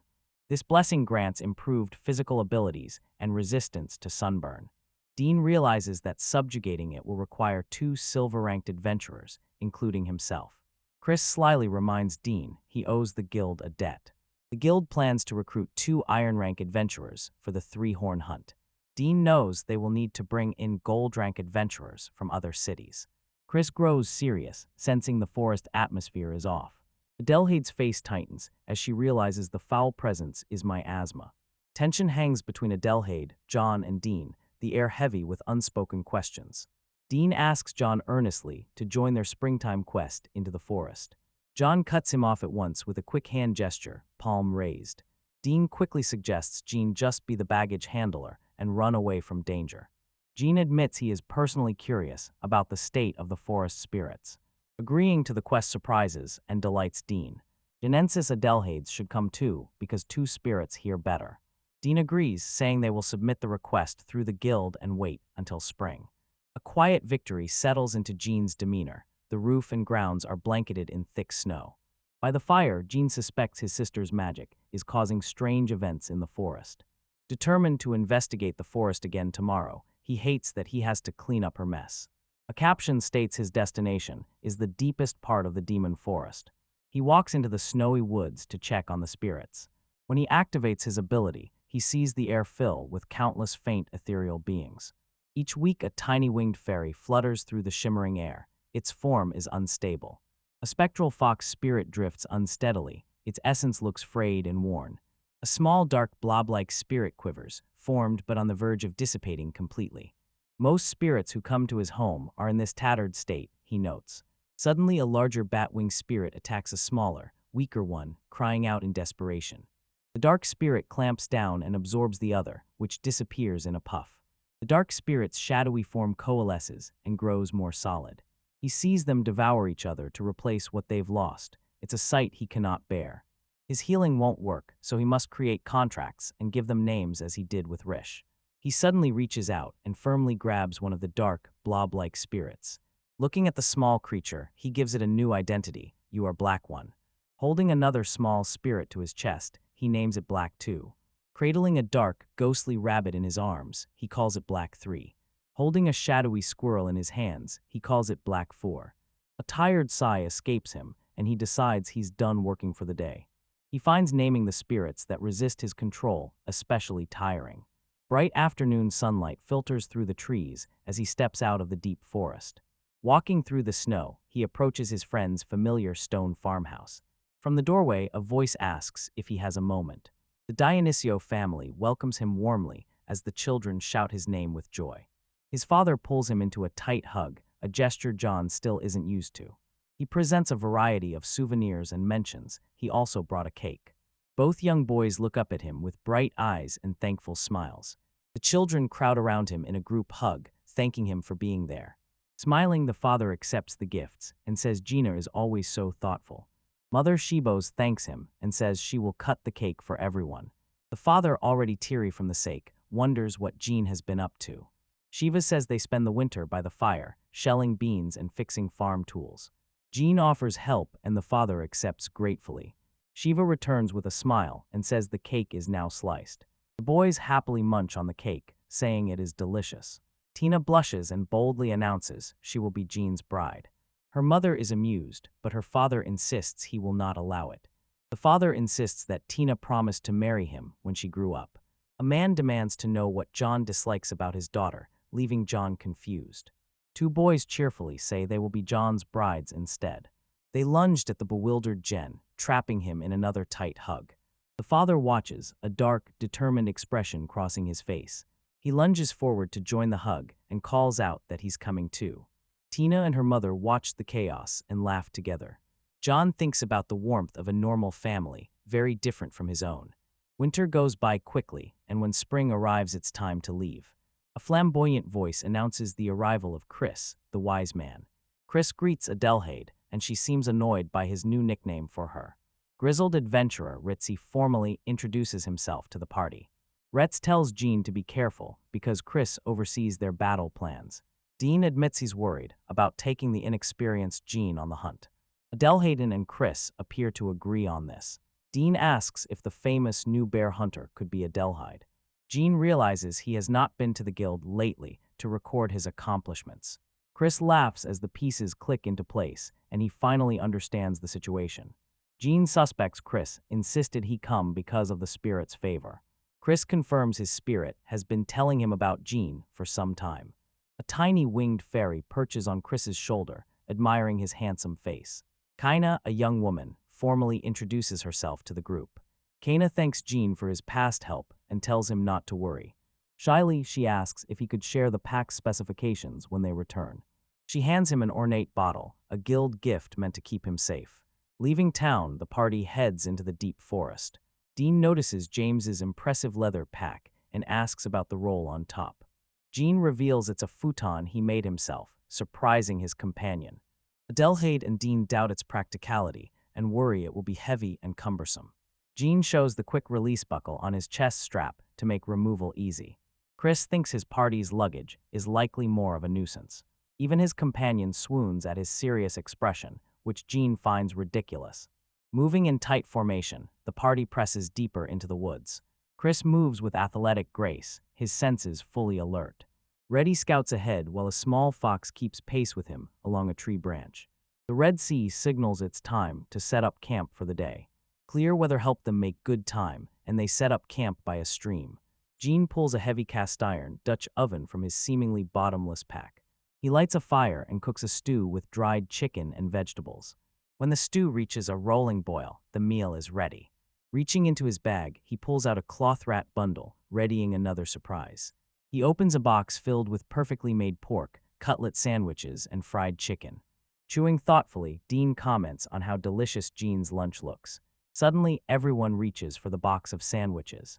Chris bites into the bread, amazed by its incredible softness. Red Sea and Dean agree the meat is delicious, though they prefer firmer bread.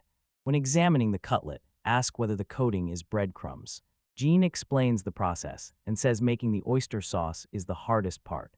Tasting a piece of fried chicken, Adelhyde recognizes it as chicken. Jean describes the marinade, listing salt, pepper, garlic, ginger, fish sauce, and brandy. After a satisfying meal, the party prepares to march on. The adventurer's boots kept a steady pace along the grassy forest path. Jean sees his boots are caked in mud, much dirtier than the others. Jean admires the butler's perfectly polished shoes, which stay spotless even on the trail. Chris warns there are many wolves ahead, and Jean decides to copy Chris's graceful movements. Smiling, Chris explains that although wolves are weaker than bears, they hunt in dangerous packs. Jean and Adelhyde heeded the warning and prepared for the coming threat. Jean acknowledges that Chris can be annoying sometimes, but is also very attentive and caring. A pack of snarling wolves suddenly emerges from the trees, announcing their arrival with low growls. Reds and Chris spun around and drew their weapons to face the approaching wolf pack. Jean didn't expect the wolves to ignore everyone else and leap straight at him. Rhett shouts his own name in alarm, but Jean winks and says they must think he's the weakest. John plants his foot firmly on the grassy ground, bracing for the attack.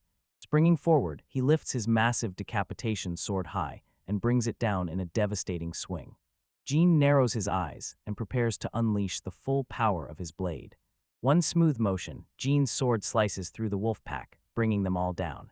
Ritzy stands with his mouth open, completely stunned by June's incredible display of strength.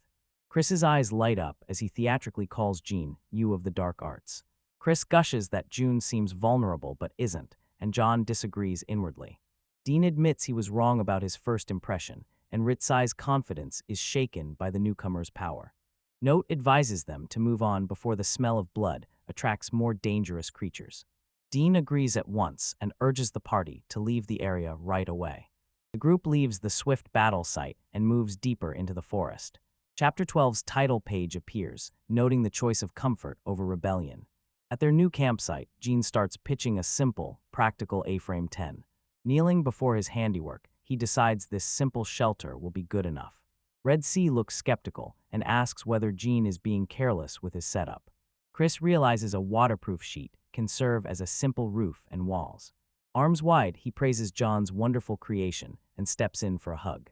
Jean remembers the 2 months he spent surviving alone on a deserted island. Adelhyde pitches in and arranges a bed of soft moss to use as a cushion. With everyone setting out their bedding, Chris says it almost feels like a Japanese mountain camp. Jean says he and the others will go catch fish for dinner. He decides to make soup for everyone, an idea he gratefully welcomes on the cold night. A large pot of stew packed with meat and vegetables bubbles heartily over the campfire. Jean stirs on the pod, announces a tomato soup with dried meat and plenty of vegetables. Scratching his head, Dean looks puzzled, as if he's forgotten something important. Seeing Jean slap dough earlier stuck with him, and he wondered if it was some kind of strange ritual. The memory of June's strange, ritual-like actions still puzzles Dean. A finished ball of dough rests on a rock, smooth and ready to use. Jean sets the dough aside to rest, planning to use it for breakfast tomorrow too. Through a break in the dark forest canopy, the vast starry night sky stretches overhead. Campfire dinner is ready with a big pot of soup, grilled fish, and a mysterious pizza. Chris asks about the unfamiliar dish. Jean explains it isn't a pizza topped with bacon and asparagus.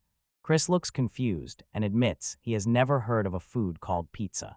Still bewildered, Dean asks John to explain the strange, dough-slapping ritual from earlier. A hand lifts a pizza slice, and the melted cheese stretches into a long, gooey strand.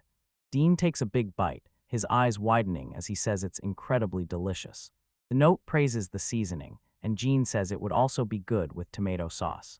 The butler looks up, surprised, and asks if Jean has any tomato sauce. Jean suddenly realizes he has never seen a single fresh tomato in this world. Adelhyde praises the tasty soup, while Jean says he just used dried tomatoes. Chris gently plucks a stray leaf from Jean's collar.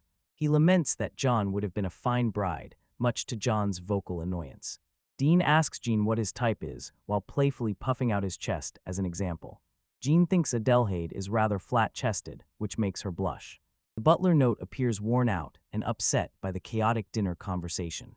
Ritsu asks if Jean distrusts people, and Jean admits he is still learning how to interact with others. He remembers being surrounded by untrustworthy people and becoming the target of pranks.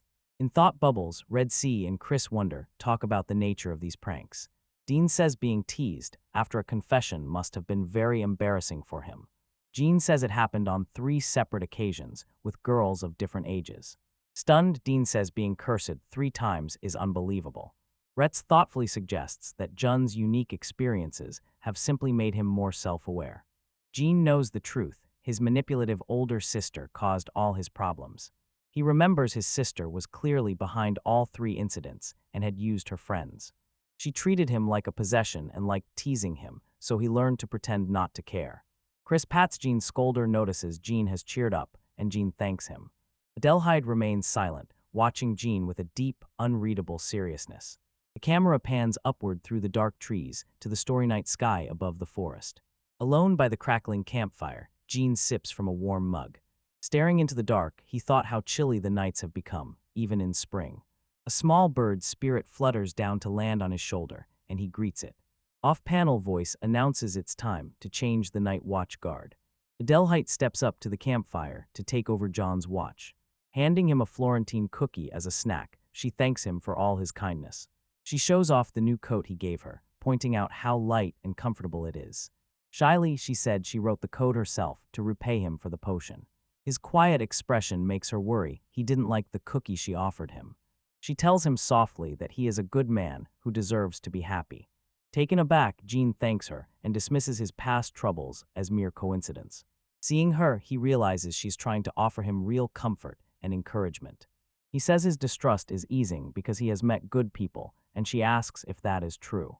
Adelhyde meets his gaze and says she would be glad to be counted among those good people. Flustered, Jung confirms she is one of them. Standing, he tells her he's leaving the rest of the watch with her. Nibbling her cookie, Adelhyde finds Jean's straightforwardness both embarrassing and refreshing. Blushing, she realizes he is the exact opposite of her manipulative, two-faced sister. Smiling to himself, Jean decides they should all get a good night's rest for tomorrow. Meanwhile, Retsai and Dean barely touch the roasted game, wishing for strong liquor to go with it. Retz agrees, saying the food they're eating is better than what he gets in town. A few days later, the party sits around the campfire, still without their main quarry. Closing her eyes, Adelhyde recognizes the spiced wine as Redovni. The tasting note confirms her assessment, listing ripe berries, pepper, and spice. Jean watches surprised, having never heard of a wine called In before. Holding a freshly baked roll, Chris is surprised that bread can be cooked in a pot. Warm bread in a bowl sits next to a dish of liver paste, a simple camp meal. Jean thinks about how important it is to get enough iron and vitamins on a long journey. Chris points at Jean's odd cone-shaped tent and asks if Jean plans to sleep in it. Jean says it's not for sleeping, it's a makeshift steam bath he built. Explaining to a curious Chris, he shows how he used branches to build a dome frame. A fire inside the tent warms a pile of smooth river stones arranged with care. John demonstrates the process by ladling water onto the hot stones, which hiss and produce steam. Jean pours water over hot stones while Chris watches in amazement. He imagines how refreshing it would be to jump into the river now. Chris calls to him, and Jean turns to face the adventurer. With a flourish, Chris prays Jan's provided remarkable comfort in the wild. Jean offers him the sauna, and Chris accepts gratefully. Everyone else in the party has gathered for the surprise. Gesturing toward the sauna, he asks if everyone else wants to use it too. The rest of the party eagerly agree to a relaxing bath. Later, Jane hangs a sheet to dry, noting the things that delayed their fun. As he walks away from the river, a thick, dark drop falls to the ground. A clearing opens before him, filled with small, dark spirits. He has to name them, but fears being discovered. Morning sky peeks through the forest's dense canopy. The next day, the party presses deeper into the woods. After the bath, Dean feels great, while Chris notices their quick pace. Dean's cheerful expression snaps into a sharp, focused look. Shouting for the others to wait, he rushes ahead of Jean. A massive three-horned lizard called an intrigue blocks their path. Dean is shocked because he had expected at most 2 hornets in this area. Ritzy quietly tells Joan to stay in position and wait for the signal. He says their only chance to strike comes when it raises its head. Dean tells Chris they'll split up, and Chris agrees calmly. Planting his feet, Dean prepares to charge the powerful monster. Adelhyde stands ready while the huge lizard lumbers through the forest. Dean grits bared his teeth, and his expression showed pure determination. He throws himself into the creature, knocking it off balance. When the beast stumbles, Dean shouts for Chris to strike. Chris lunges forward, his sword already arcing downward. The blade sinks deep into the monster's throat. Chris stands calm and victorious over the fallen beast. Adelhyde praises their magnificent teamwork and finds it impressive even though they have no degrees. Retz reassures John, saying he knows John is cautious. John tells himself he could not have managed that alone. Ritzy confirms it was a 3-horned one out of the cage. The other adventurer is shocked, since normally only 1 horn is stronger. John stands stunned, taking in how immense the forest really is. Dean Breeze lets out a sigh of relief and says their objective is now complete. Letzwy suggests they make camp for the night, and Dean agrees. Chris turns to Jean and asks him to help butcher their prize. At the riverbank, John and Ritzy start the grim work of taking apart the carcass. Retz watches with admiration and compliments Jones on his butchering skills. John Demur says his self-taught style comes from hunting practice. His gaze shifts to another strange thing he noticed. Nearby, another larger group of dark spirits has gathered, and he notices them. He wonders whether bigger spirits turn into monsters with more horns. Jean asked Rhett how much lard they had left for cooking. Ritzy says there's plenty, so Jean goes to gather some asparagus. Red warns him not to wander too far from the safety of the fire. Jean discovers some late winter mushrooms and garlic mustard plants. He chooses to use his exploration skill one last time. Power flares in his eye as he activates the skill and scans the area. Startled, he senses a nearby fox approaching quickly. He sees it's 2-horned and heading straight for them. He knows he must warn Ritzy about the approaching monster right away. He rushes back to camp, shouting that a fox monster is nearby. Ritzy says he tried using cedar leaves to mask their scent. He gives Jaina a small jar of ointment to hide their scent. Fox appears as a blur, rushing toward Joan at incredible speed. Surprised, Ritzy sees this as an easier fight than the Utakage. The fox's paws pound the ground as it quickly closes the gap. A drill drips from the creature's maw as it prepares to strike. Ritzy calls Joan's name and warns him as the fox looms over him. Drawing his sword, Jean prepares to face the massive beast alone. When the fox leaps, Ritzy shouts Joan's name in alarm.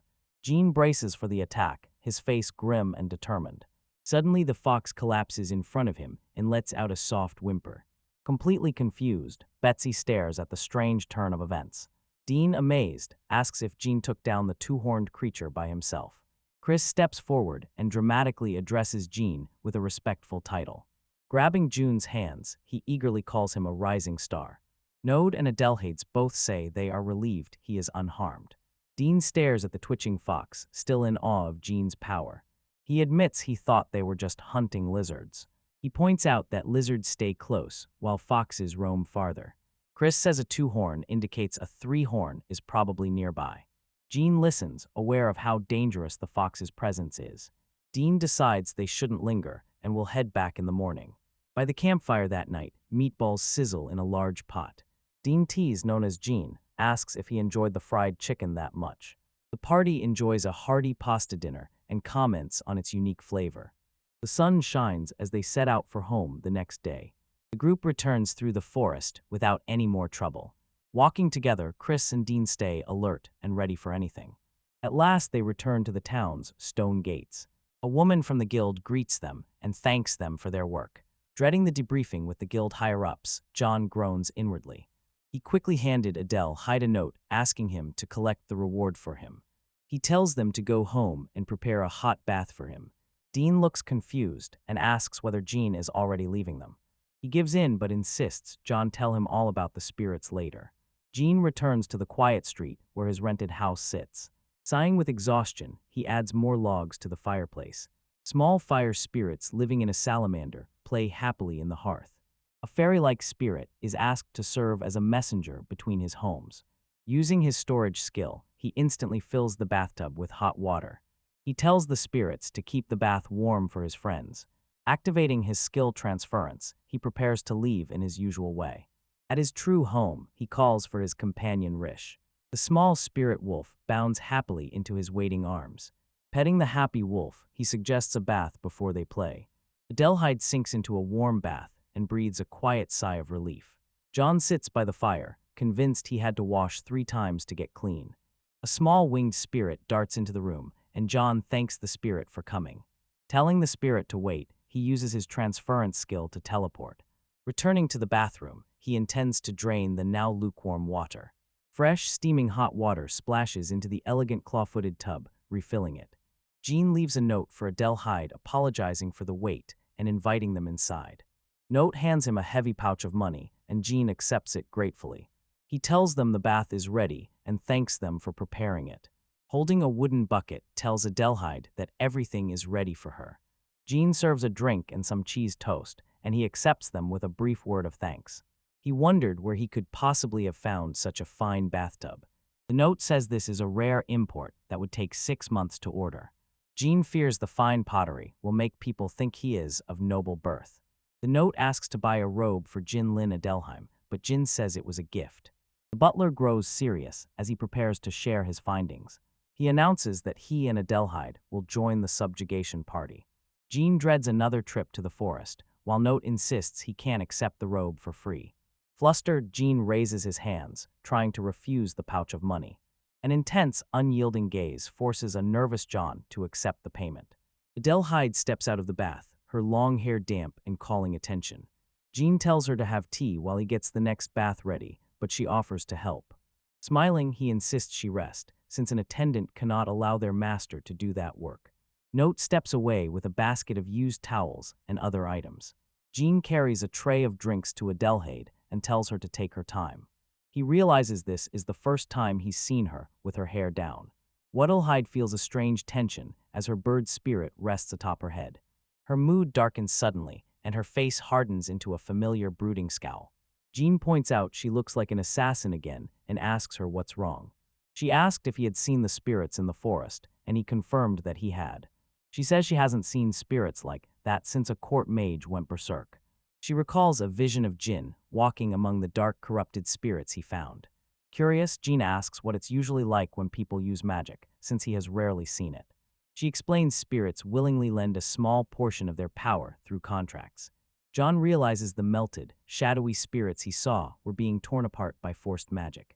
She confirms their dark forms are proof of their resentment and that it corrupts those around them. He asked if magic users eventually become monsters, and she confirmed they do. Jean, wearing a grim smile, thinks his sister is turning into a demon lord, not a hero. Adelhyde clarifies that using magic properly strengthens and stabilizes the spirits. According to her, spirits will willingly lend their power when they are not forced. Her face falls as she says she's lucky she was never corrupted and is still with her. She keeps comparing her spirit to the tormented souls they saw. She asked John whether the spirits he saw had been corrupted by people. Sheena rises abruptly and asks her to wait a moment, leaving her confused. He returns with a warm smile and announces he is back. While presenting a tray, he asks her to keep it secret from the butler. A platter presents a lovely selection of cakes and pastries for her to enjoy. Adelhyde stares at the unfamiliar desserts in pure wonder. He admits he's not sure she'll like them, but still wanted her to try. He says she shouldn't forget the spirits, but being depressed isn't healthy. Adelhyde is moved by his kindness and gratefully accepts the offering. A bite of the cream puff makes her face light up with surprised delight. John offers her tea and asks if she is enjoying the sweet tea he brought. She takes a careful bite of the strawberry shortcake with her fork. Her eyes widen as the rich flavor registers and pure bliss spreads across her face. She says she's had apple tart before, but this one is on a completely different level. Pointing at a strawberry, she asked him what the small red fruit was. He remembers how worried he was about serving unfamiliar food to a noblewoman. Smiling, he thinks that although he's not good at comforting people, sweets seem to help. Adelhyde nods and agrees she liked it, her smile happy and content. Taking a calm sip of tea, she feels her earlier melancholy slip away. Full of sighs and contentment, she admits she never realized she was such a simple person. Jean says her spirit seems much happier now too. Adelhyde looks at it with a gentle smile and asks the small bird if that is true. Jean watches them, quietly sharing their happy moment. Outside the building, Note sees that his lady seems to be feeling much better. The scene opens on a large timber-framed building where they are staying. Now wearing his traveling cloak, Jean is stopped by the veteran adventurer Ritsum. Retz asked John to make him a bag and offered to pay for it. Jean points out that Dean and Chris also asked him for bags. Ritzy warns him that carrying anything too flashy will likely get it stolen. During the measurement, Ritzy explains the upcoming quest is mandatory for silver rank adventurers. Jean wonders why they can't just earn stars by doing regular subjugation quests. Red Sea says stars are like contributions, and even people with poor reputations can earn them. That means they have no idea what sort of unsavory people might show up for the quest. The charge lists the adventurer ranks with Jean and Adelhyde at copper and Chris at silver. Jean discovers Adelhyde can join through Chris's recommendation, but Chris will not be going himself. Retz playfully grabs Jean and asks when the quest starts, since Jean is acting so smug about it. Jean says it's about a month away, depending on when Amadio arrives in town. Reddy confirms Amadio is a gold rank adventurer the guild summoned for the quest. John is intrigued and hearing Amadio is a powerful mage, wants to see him in action. Reddy says the guild believes Amadio can handle any powerful monsters that appear. Join us for another question, his curiosity piqued by the news of the powerful mage. Ritzy lanes in and reveals that Amadio can see spirits too. That night, Jean ventures alone into the spirit-filled forest of monsters. He will hunt lizards and collect their skins to make bags for everyone. A small shadowy spirit drifts toward him from the dark undergrowth. With practice on these, Jean can plug the corrupted spirit right out of the air. Holding a small creature, he calmly names it Black 95. Releasing the now stabilized spirit, he vows to catch it for Adelhyde's peace of mind. Looking out at the glowing forest, he knows he'll be very busy again. Jean walks through town as the new chapter title appears. He meets Adelhyde and Note and apologizes for keeping them waiting. He hands them the new bags he made and says he has finished their request. The main issue is payment, but Jean casually tells him he can pay later. He says his skill made the bags easy, but wonders whether it's too early to go shopping. Adelhyde confirms the quest is still some way off, but the number of outsiders is growing. Sean realizes Ritsai was right that rude adventurers are gathering in town. A large timber frame building stands against a clear dotted sky. Two thugs step in front of them, comment on Jean's pretty face, and demand his money. Ritsai asks Jane why he's being targeted and tells him to just deal with it. An invisible force sends Ritzy flying backward, and they cry out in surprise. Chris glances over his shoulder, asks if Gina is all right, and she simply nods. Flamboyant Chris was annoyed that the others sneaked in without an invitation. Jean stands over the defeated man, noting his bravery as he mumbles about the black bear. The butler suggests they all go to a nearby restaurant to celebrate their reunion. Several hands lifted wooden cups high, joining in a hearty toast. John asks his companions what they've been up to since they last met. Retz explains he was helping Chris gather herbs and needed to get away for a while. He admits he can't judge since he left early himself, Jean then asks about Dean. Adelhyde, surprised, asks if Dean is looking for a new place and planning to move out. Dean says that since he left home, he has relied on his mother to help with his sister Emil's chores. Jean listens closely and realizes the guild is training Dean to keep him away from his sister. Coolly says Adelhyde, as Ash is meant to hunt bears, Jean finds her unshakable. With his cup in hand, June suddenly realizes something he's been hearing. He tells Dean he feels like people are calling him Black Bear. Dean says that's true. Adelhyde says Ash and Bear are a strong combination. Note the ad's Jean is often with her. Jean quietly thinks he would have preferred the nickname Wolf. Chris Swoon agrees dramatically that a bear does not suit Jean's elegant, iris-like beauty. Red Sea takes a long sip from his cup before offering his thoughts on the matter. Proudly, he declares that the name Wolf belongs to the feared wolf King Valmoa. John repeats the name Valmoa. Chris confirms that Valmoa was a legendary adventurer. Valmoa's cloaked image appears as Dean explains he was the legend's disciple. Dean blushed and admitted that his simple admiration for Valmoa was why he became an adventurer. Jean smiles shifts the conversation while holding up a book. He thanks his friends for their help by giving them custom scabbards. Dean accepts his gift and peers curiously into the new scabbard. Noting the leather-lined interior, he wonders if the price is justified. Adelhyde rejects the no-doffers payment, focused only on ensuring their safe return. She promises a lavish feast with a whole roasted cow. Stay with us, stunned by the offer. Other patrons in the tavern eagerly ask to join the post-mission celebration. Jean lifts his cup once more and wishes everyone a safe return from the upcoming quest. Night falls on the tavern as smoke curls from its chimney into the story's sky. Jean's group gets ready to leave, while Chris and Retsai stay for another drink. John is surprised to see Ritzy going the same way, and Ritzy says he rents a cheap room nearby. Retz objects to a big shot renovating the toilets and raising his rent. Jean turns away, ashamed, realizing he's the big shot as Note and Adelhyde stare. Note says the new toilets make the old smells unbearable. Jean wonders whether this is missionary work. Dawn breaks over the distant mountains, signaling the start of a new day. True to form, Jean wakes with a yawn while Rish sleeps peacefully in a nearby basket. After a quiet breakfast, he decides to head back into the deep forest today. A shimmer of energy appears as Jin uses his transference skill to teleport into the woods. He discovers a swarm of flickering black spirits waiting for him to start his daily task of saving them. He starts the long task of naming them, murmuring the word black again and again. Sighing, he feels he has made good progress. A lone spirit floats near his hand. Expecting the subjugation force to pass by soon, he wants to see Amadio's magic. He makes a pact with a small forest fairy to serve as his scout. Plan in place, he decides to go a bit deeper into the woods for the day. He remembers a map from the gods that shows a forest to the east where their power cannot reach. At the edge of the unknown, he steels himself and moves forward. Heavy footsteps crushing the undergrowth signal a large creature is approaching. A monstrous wild boar charges from the trees, its snout armed with 3 sharp horns. Dodging the attack, Jean nimbly identifies the creature as a 3-horned boar. Summoning his decapitation sword, magical energy swirls around his outstretched hand. A swift, decisive slash cleanly defeats the monstrous beast. Activating his storage skill, the boar's massive carcass disappears into thin air. When he turns, he notices some unusual plants growing nearby. Recognizing them as wild asparagus, he plans to cook them later. Happily plugging a few stalks, he plans to share some with Ash and the others. Crouching, he senses a new presence and looks up to see what it is. A striking Yukihayu, a single-horned snow leopard, pads silently out of the forest. A mythical beast emits a soft, plaintive sound while holding its paw to its mouth.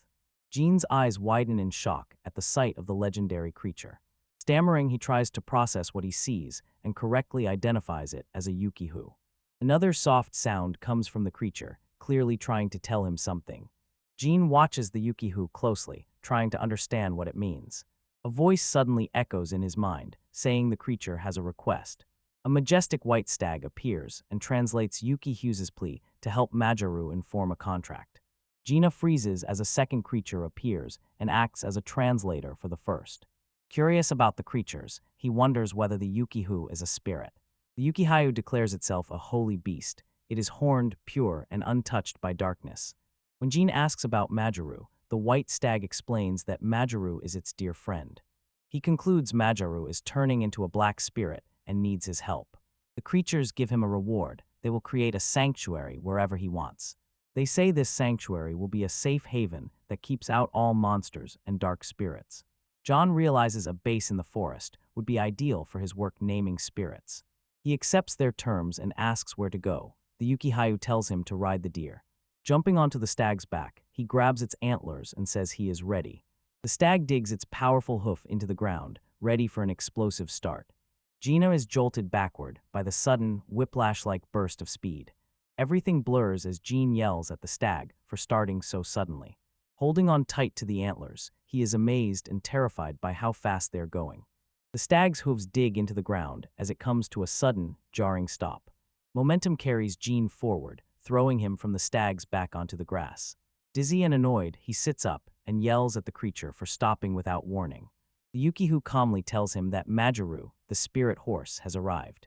A proud dark horse with a mane and tail of ghostly black flames steps into the clearing. Angry, the horse glares down at him, demanding to know why a human was brought here. Jean studies the creature and confirms it must be Majuru. He points out that the horse's corruption is advanced, its shoulder already dissolving into shadow. He met the proud spirit's gaze and asked its name to start the contract. He remembers that named spirits grow stronger when they form new bonds. Majuru scoffs at the idea and refuses to enter into a contract with a mere human. Jean considers how to persuade the stubborn spirit and thinks magic circles might be needed. Rather than using magic, he chooses a much more direct approach. With surprising strength, John lunges forward and tackles the massive horse to the ground. Pining the stunned spirit, he gently tells it not to be afraid and asks its name. Covering its face with a paw, Ukihayu thinks Jane's methods are too cruel. Majora Sweats is completely overwhelmed and terrified by the human's unexpected power. John kneels over the defeated spirit and gently but firmly repeats his question, asking the spirit its name. Deep in the forest, Jean murmurs Majaru's name as he prepares to forge a new contract. Alone in the dense foliage, he repeats that he wants to form a bond. A soft light suddenly glows in his hand as he gasps in surprise. Clutching his chest, he announces his magic was drained, but the contract succeeded. The majestic stag dryly remarks on his difficult struggle, much to the leopard's annoyance. Jean asks the spirits whether there is a beautiful place where their kind can gather. The white stag lowers its head, simply signaling Jean to get on its back. Majuru, the spirit horse, remarks on the human's boldness in daring to ride the stag. On the stag, Janice found the ride surprisingly comfortable. The stag bolts forward, leaving Jan clinging on in wide-eyed panic. The forest blurs into a dizzy haze as they travel at impossible speed. The ride stops suddenly, sending Jane face first into the undergrowth. He pretends to be the stag and casually asks how he likes the new location. John looks around and his face lights up. The clearing is much better than he expected. Now the two mystical creatures say they will create a protective barrier. The horned leopard closes its eyes and hums as it draws on a powerful energy. Shimmering magic spreads outward, filling the entire clearing. A vast translucent dome now covers the sanctuary and seals it off from the outside world. Jean fears the barrier could keep his new horse, Spirit, from entering. The Stagria assures him that his contract lets Majuru pass through freely. After their tasks are complete, the spirit bids them farewell and thanks them for their help. A brilliant flash of light banishes the two majestic guardians of the forest. John stands alone in the calm silence of his newly created sanctuary. Pulling out his map, he notices a change and stops to take a closer look. To his surprise, he notices a new location has been added to the parchment. He is unsure whether the map now shows Majaru's range instead of just the places he has visited. A blush of pure joy lights his face as he pictures finishing the map. By the tranquil pool, he decides how best to use his new sanctuary. Now the scene shifts to the bustling commercial city of Narua, set by the sea. Arriving in the city, Jean plans to study its architecture for his own projects. He pauses to admire an ornate window of many circular glass panes. He fixes his gaze and activates his powerful appraisal skill to learn more. His ability shows the glass's high quality and superior transparency. He likens it to the crude, bubbly glass he saw back in Kashum. Inside the shop, the fine parchment and intricately carved boxes catch his eye. He admires a display of elegant dresses and sparkling accessories. Picking up a beautiful red goblet, he decides to buy it despite its likely cost. Entering Apothecary, he questions the quality of medical care in this world. His eyes widen in shock as he sees a large bin full of cacao beans. The shopkeeper calls it a youth tonic, but John knows it will be bitter. He says nobles enjoy it with milk and sugar, and its price is rising. Jean's face drops when he realizes the beans are so expensive. Despite the shocking price, his desire for a taste of home prevails and he buys them. He notes the beans need complex processing, which makes them more valuable. He smiles, pleased to be discovering the gourmet side of this new world. A voice calls out and gestures toward the young man with black hair. A distinguished elderly gentleman with a cane regards him and notes his beauty. Jean is briefly flustered, unsure whether the old man is trying to flirt with him. He quickly regains his composure and politely asks if the gentleman needs anything. The man says he was admiring Jones's backpack, a new model made by the Azure Guild. The old gentleman says thoughtfully that the town of Azure is quite far away. Jean looks at the region's snowy mountains and thinks he could make better gear himself. Apologizing for the interruption, he waves a friendly goodbye. Jean Sweats realizes this is the 10th time a stranger has approached him. He hopes a merchant will come to try it so he can promote his toilet design. After seeing the sights, he decides it's time to pursue his main goal. At a general store, he asks a woman what she has been looking for. He explains his quest and says he's looking for a book about spirits. He requests a rare text that explains how to capture spirits. A serious young man steps forward and says those books are not for public sale. Any such book, he says, would be found here and sold illegally. Jean thinks she might find the book in a shady antique shop. The old woman tells him a proper bookstore is a better place to look. He asks her politely for directions to a bookstore that might have what he needs. A small bell chimes as he enters the shop, marking his arrival. The clerk asks if he's looking for decorative books and offers two kinds. The clerk says one type is simply a hollow box for holding trinkets. Jean clarifies he wants a truly readable book that is also decorative.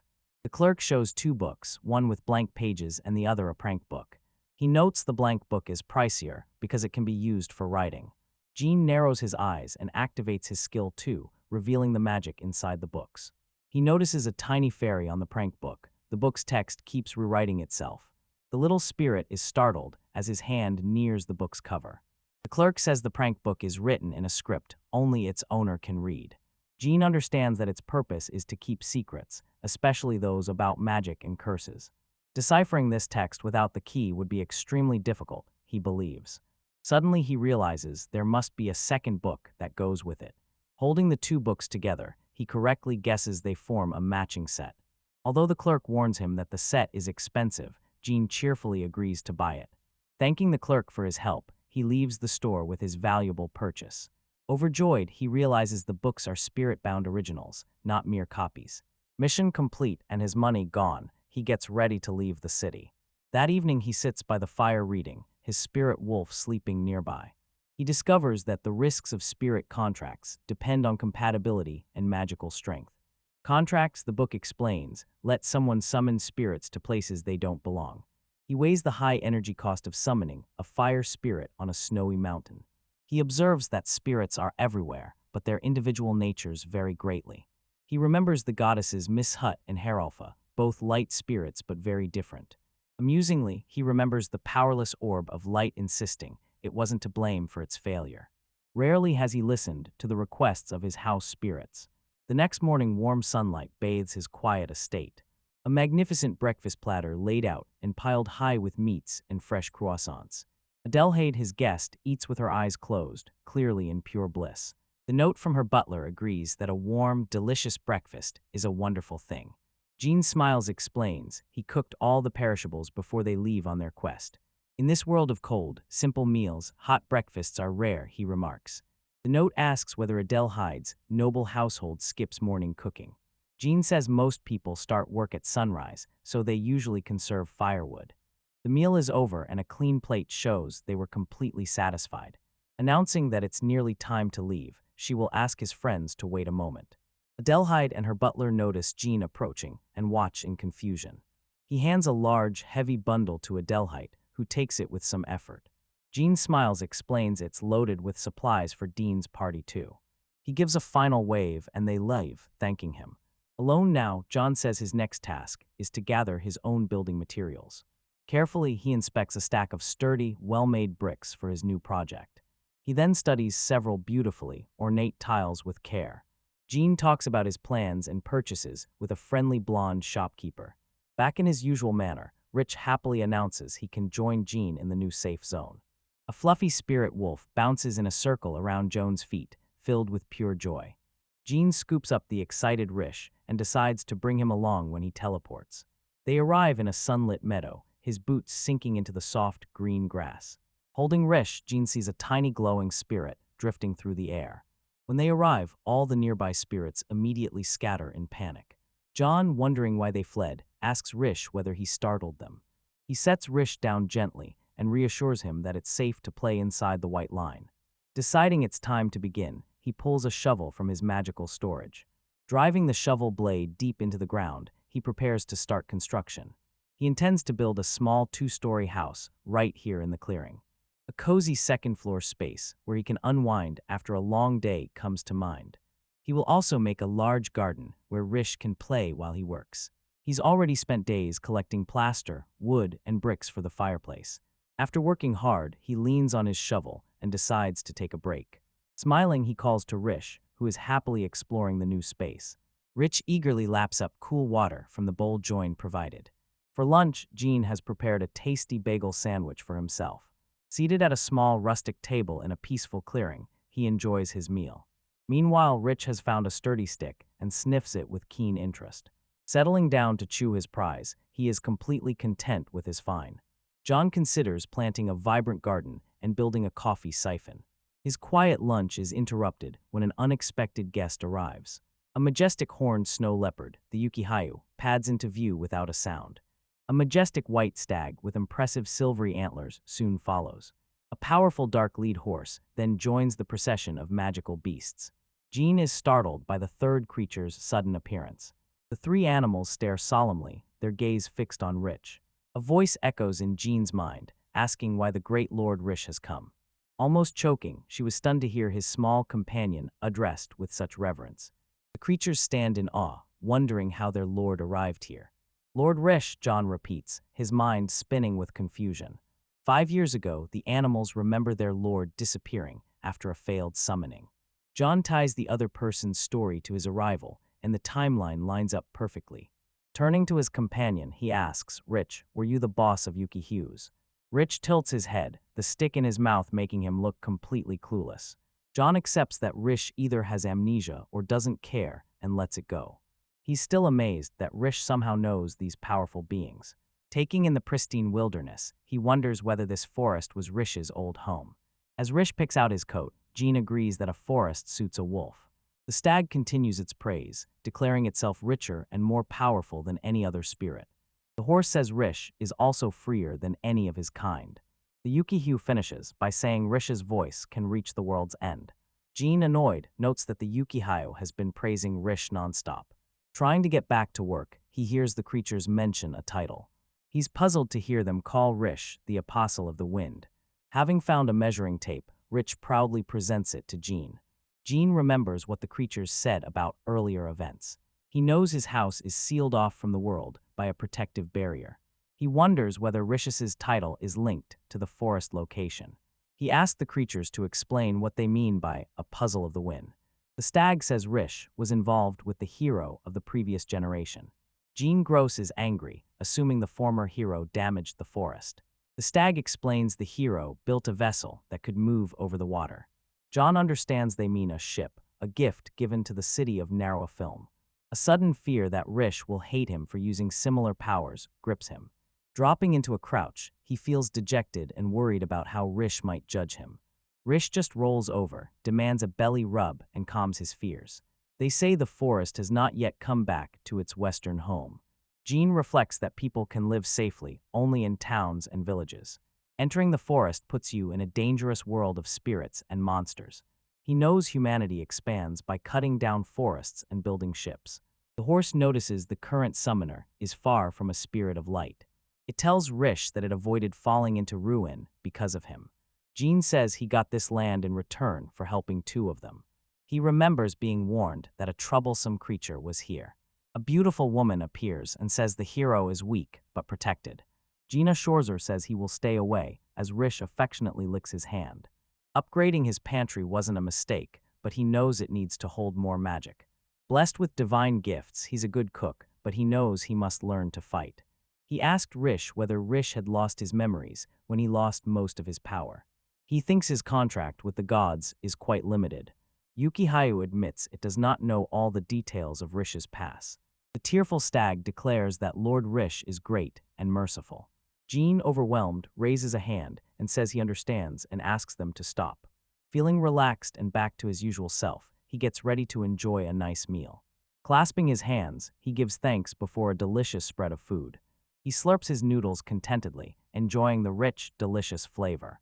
He is considering continuing his construction and farming projects in the sanctuary.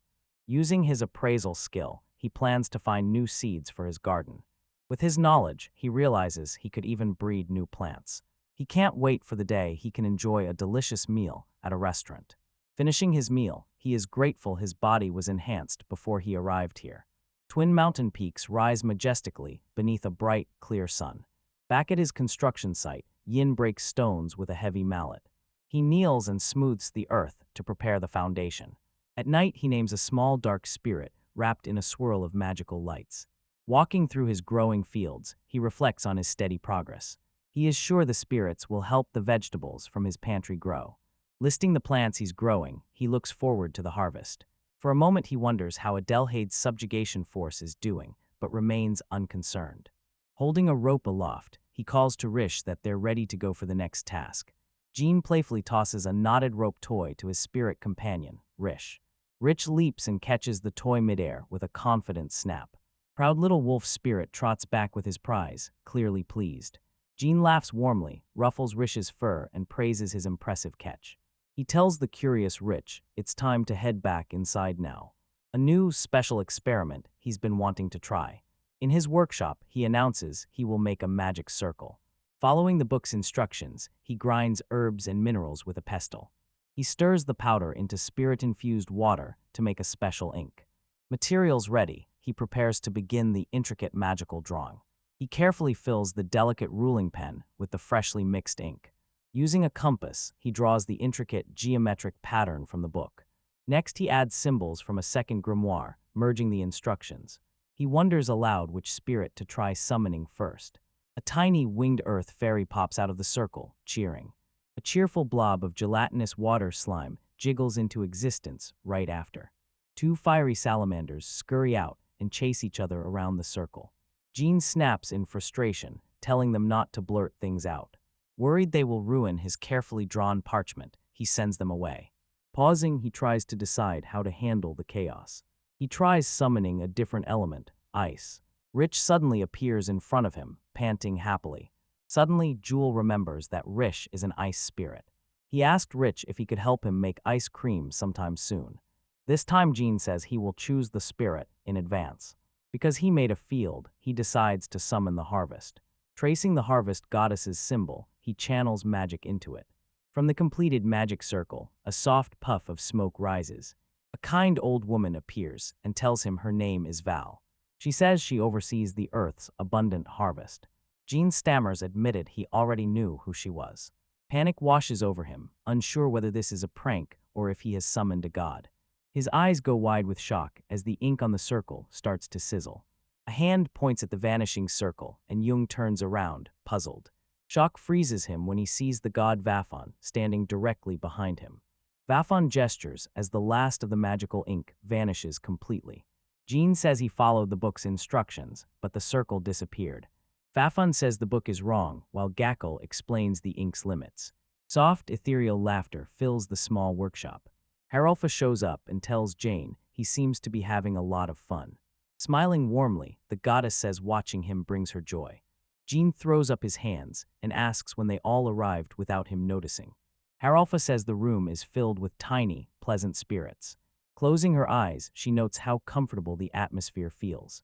According to Word Ill, these spirits are born in the morning and gone by evening. The entire pantheon has gathered, to Jean's complete surprise. Ordell tells him he should have simply asked them about summoning spirits. Gina asks if they'll teach him and wonders if this is an aftercare session. Instead, the fawn-looking board decides a sparring match is needed. The scene moves to a sun-dappled clearing in the forest. Vafon stands ready and bites John to start their training duel. Jean charges forward and launches a swift attack against the god. Gripping his sword tightly, his face shows pure determination. With one effortless hand, Vafon blocks the attack and stops the blade. The impact throws Jean backward as she stumbles and cries out. Landing hard on the ground, he winces in pain from the fall. The fawn looks down and says Jean's movements have worsened. Jane looks up, confused, and asks what the god means by that. He says he tried to blend his adventure friend's styles into his own. Blushing, John notices his movements have become clumsy and uncoordinated. He admits he was only copying others and didn't make the style his own. The fawn asked why his sword image changed, saying it looked better before. Closing his eyes, Jean seeks the core image of his swordsmanship. He remembers watching flashy fantasy movies and grounded samurai dramas. He realizes the samurai dramas affected him far more deeply. His current sword seems better suited to a fantasy RPG hero. He realizes the sword's style is the problem. An ornate decapitation sword hovers before him as he considers this. Looking up, his face shows sudden, wide-eyed understanding. Vafon materializes a new blade and says it's a Japanese sword. A beautiful katana floats in the hands of a person wearing jeans, shimmering with power. He points out its fantasy-style silver chain rather than a traditional Saikyou cord. Buffin, arms crossed, says it's an unusual design.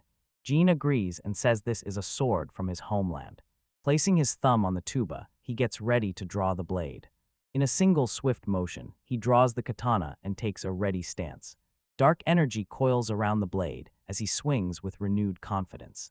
Fawn asks if he's ready to continue their training session. Jean's face is alight with determination as he asks for funds to proceed. Sparring resumes with a clash of steel ringing through the clearing. Their blades meet again, and Jean's focus is now sharp and unwavering. Leaping up, he drives his katana down in a powerful strike. Vafon easily parries the blow, his face calm and controlled. Jean finds the flashy effects in fantasy films simply confusing. Now that he understands the image, fighting is easier and more fun. The fund praises John's improvement, and John thanks him, glowing with pride. Jean knows the sword cannot hurt its creator, so he fights without restraint. Now that his training is done, he wonders if he will one day surpass Vafon. Wish bounced over and showered him with affectionate licks on his cheek. Misha and Haralfa appear and congratulate him on his hard work. Surrounded by the two beautiful goddesses, Jean feels flustered. Back in the workshop, the fawn calls his name while holding out a book. Vafon says the interpretation in John's original book is incorrect. He advises John to visit a temple in Termist in 7 days. Termist is a new destination, an island located south of the Caval Peninsula. Vafon promises to make sure he gets the right book there. Jean knows he has to save up to buy the book in a week. Passing a hooded figure, he thinks he planted a lot of things. Rows of young, healthy seedlings grow in a tilled field. Jean glances back with a nervous smile as unease settles in. John remembered Word Day's words about the unique taste of humanoid spirits. Both the young god and Jung were fascinated by this world's crops. Jean's meals had gone from survival food to sophisticated salads. He reached Nariagaru, a grand, bustling commercial city. An ornate sign hanging from the building showed the city's elegance. Alone at a terrace restaurant, he enjoyed the sea view. A lavish meal of steak, pate, and rich pasta lay before him. Savoring the truffle pasta, he admired the city's sophisticated cuisine. The merchant cheerfully told him his monster pelt would sell well here. Now that his finances were secure, he considered his next move. He walked through the weaponsmith's shop, looking over the swords for sale. He thought he couldn't find a sword like his decapitating sword. He saw a curved blade and figured it was the closest he'd find. Then the shopkeeper offered to show him the spirit weapons he had. The smith explained that these were weapons made by spirits or inhabited by them. Jean realized his sword must be a spirit weapon made by the fawn. The smith said those weapons need a safe, comfortable place, not just magical storage. Jan thanked the man and left with a new understanding of his divine blade. Back in his room, he readied himself for his daily scrying ritual. Standing over a basin of water, he prepared to watch the adventures.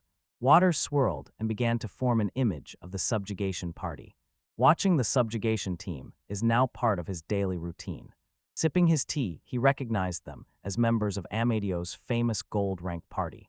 Asking nearby spirits for help made the vision very clear. He watched the warrior and wondered about the two women with him. While eating a walnut, he noticed the warrior had other followers. He could tell the three adventurers were exceptional. He recognized the cloaked woman as a mage with a light spirit. Given her vine-like bow, the archer likely had both a wind spirit and a green spirit.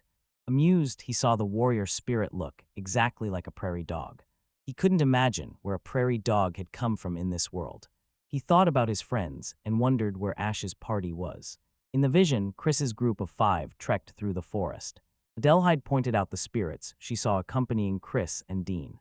John still remembered how his spirit had reacted strangely to the smell of Dean's boots. He also remembered how seeing Rhett's impressive beard had made his spirit swoon. Silently, he begged his spirit not to pick up any more strange preferences. He noticed the gold-rank spirits were large, unlike his own small, dark spirits. In the vision, the warrior faced a large lizard monster. Grinning, the warrior charged forward with his sword to face the beast. Calmly, the mage gestured and readied a powerful spell to end the fight. Whispering an incantation, she focused her immense magical power. Her staff sent a brilliant flash of light that struck the creature. The lizard was killed instantly, and its body slumped lifelessly to the ground. June stood amazed at the spirit's incredible power. Then he noticed something was wrong with a team member. The armored man drew his sword, his face cold and expressionless. He fell in behind the archer as she walked away from the others. Without warning, he raised his sword high, ready to strike her from behind. A blade sliced through the air with quiet, deadly intent. The archers spun, using their daggers to deflect the sudden attack. They were locked in a desperate fight. Her former comrade was now an enemy. Jean watched, impressed. The archer moved with skill in close quarters. He saw the man was possessed, his eyes dark and empty. A small, evil black spirit clung tightly to the man's chest. The spirit left the man and flew toward the archer. It returned to its host, who now seemed much weaker. Again the spirit lunged at the archer, a blur of dark energy. It was thrown back, pushed away by an invisible barrier. Shocked, the archer realized the attack had been deflected. The dark spirit slipped back into its original host, who was now faltering. John knew a spirit needed a vessel to keep its power. The archer knew her ally was possessed, but could not see the spirit. John watched closely to see her next move. He wondered how anyone could defeat a dark spirit. Using a spirit weapon to kill a possessed person felt wrong. With grim settled, the archer drew her vine-covered spirit bow. Horrified, John realized she intended to destroy the vessel itself. He screamed when the arrow struck, and dark energy burst from the wound. Shaken, Jean realized how little life was valued in this world. He realized that death was much more common here. A slap to his cheeks forced him to calm down and focus. After a deep breath, he returned his focus to the basin. He remembered that spirits are intangible unless their vessel is attacked. He couldn't understand why the archer didn't attack when the spirit was exposed. At that moment, an adventurer from another party came upon the scene. The man stood frozen, staring at his fallen comrade's body. Rushing toward the corpse, he was unaware of the lurking danger. John felt a sharp sadness when he realized they must have been allies. The dark spirit left the dead man and moved on to find a new host. The newcomer cried out in pain as it burrowed into their chest. Panicked words passed between the archer and the man, but neither understands the other. Dread filled her when she realized the archer couldn't see the black spirit. John knew spirit sight's results varied, with some people seeing auras and others seeing nothing. Newly possessed, the man clutched his chest as the spirit took hold. He wondered if the invader was forcing his body out. The warrior asked the mage whether she could see the other 2 party members. John remembered Ritsai saying she was a day or could see spirits inside people. He tried to understand what this strange, half-possessed state meant. He wasn't responsible, but he knew things that could solve this. With Ashen and his friends nearby, he felt compelled to act. He made his decision with a firm inner, all right. Facing his shadow and light spirits, he prepared to act. He asked them to darken his face and lift him up into the air. He also told them to hold up his hood without using his feet. Smiling confidently, he finished his mysterious magical disguise. Unaware of the new presence, the adventurer stood over the body. The warrior demanded to know what had just happened, confusion in his voice. The archer admitted she did not know, only that the man had attacked without warning. Apologizing for what she'd done, she looked shocked and full of regret. Back to back, an archer and a hooded figure stood ready for a fight. The adventurers demanded the newcomer's identity and where he had come from. John smiled and said they wouldn't understand even if he gave his name. Adelhyde saw her friends and felt relieved that her secret identity as a woman remained safe. Surrounded by lights, Jane asks the spirits of sound to keep his voice down. Pointing at a young man, he said his business concerned only that man. The young adventurer stammered, bewildered by the sudden attention. When Jean reached out, the man felt fingers pass into him. Jean shrugged off the odd feeling and told himself it was just his imagination. Swiftly he covered the man's eyes and drew a dark spirit from his chest. The adventurer froze when he realized the creature was a weeping spirit. The other party members, a warrior and a woman, stood in stunned silence. The woman said aloud that the young adventurer might be possessed. However, she noted the unconscious man on the ground had been acting strangely. John watched the man staring at his own hands in confusion. Relief washed over him as he glanced at the fallen warrior and saw the man was still alive. Kneeling beside the unconscious adventurer, Jean prepared to help. Using his healing skill, his hands glowed with a soft restorative light. The injured man groaned softly and began to stir from his deep unconsciousness. He blinked awake as potent healing magic took hold. A companion stared in disbelief and asked if the man was really awake. The group gathered as the healed warrior stood, calling it a miracle. Genwatch smiled gently, simply happy he could help. She was amazed and could hardly believe he had recovered from that condition. She confronted John and demanded to know who and what he really was. Narrowing her eyes, she asked him about the spirits circling them. John says he usually asks the spirits to hide, but today they help. He looked at the woman and realized she could clearly see them. Suspicious, she asked whether he had just picked up these spirits somewhere. Jean realized the first man's possession drew his attention to them. A soft sigh escaped him as the others stared at the back of his cloak. Her brother's intense gaze pinned Adelhyde, and she hoped he hadn't seen through her disguise. The burly adventurer called to Jing to wait as he began to leave. Jean activated his transference magic, and his form dissolved into particles of light. He disappeared from the clearing in an instant, leaving everyone behind. Having reappeared elsewhere, he held the captured spirit, hoping one problem was now solved. He chose to release the massive dark spirit deep in the forest. Another powerful spirit came to mind, a black horse that still had its will. He knew these dark spirits caused great pain by preying on others. He forbade the spirits bound to his contract from feeding on one another. Smiling at the small creature in his hands, he decided it was time to go home. He gazed at the distant roof of his manor under a starry sky. Once home, he thanked the tiny fairy-like spirits for lending him their power. Standing over the bowl, he wondered what had happened after he left the adventures. The scene briefly cut back to the clearing where the group remained. He pictured them bowing low to the ground as a sign of sincere apology. Smiling at Riley, he thought they were apologizing even though they had nearly killed him. He thought he was possessed and that the archer had targeted him. Next time he saw Adelhyde, he decided to ask her what had happened. Cut to the peaceful, rustic home of the Dionio family. She cried out as his younger siblings gleefully tried to loosen him up. Jean arrived and told Shibas to just let them peel his clothes off. The younger children eagerly offered to help, and Jean agreed did too. The twins cheered and pounced on their older brother, grinning with mischievous joy. In flight, she was as close as the man who happily stripped them from his body. The mother arrived carrying a fresh set of clothes for her son, who was now shirtless. She said their clothes get dirty, so Jean offered to wash everything. Mortified, Shiva complained that John had to see him like this. His mother ignored him and cheerfully told him to wash up at the well. John waved as Shiba yelled at his mother not to involve their guest. John tied his hair back and rolled up his sleeves, ready to work. He thought about his studies amid the world's unbearable lack of sanitation. He pictured the dirt in the streets, washing into homes when it rained. The thought of cleaning horse dung and turning it into fuel made him grimace. He remembered meeting other farmers who slept on hay in their barns. He knew people here lived for the moment because tomorrow was never certain. Though he felt he couldn't change the world, he could help his friends. He started sweeping, determined to leave the kind Dionio family with a clean home. Afternoon sunlight falls across the transformed and tidy farmstead. They came home to find their house sparkling, the refurbished oven standing out. Awe filled her as she wondered whether John was a cleaning genius. Everyone praised his beautiful work, while Jean said only the well remained. Shiva offered to make Tifferjan, and Tifferjan gratefully accepted. His mother then asked John to get some quail and eggs for dinner. Youngest kids shot their hands up, eager to volunteer for the task. Later, a friend asked Jane if he really had a passion for cleaning. John replied bluntly that he hated cleaning, leaving his friend confused.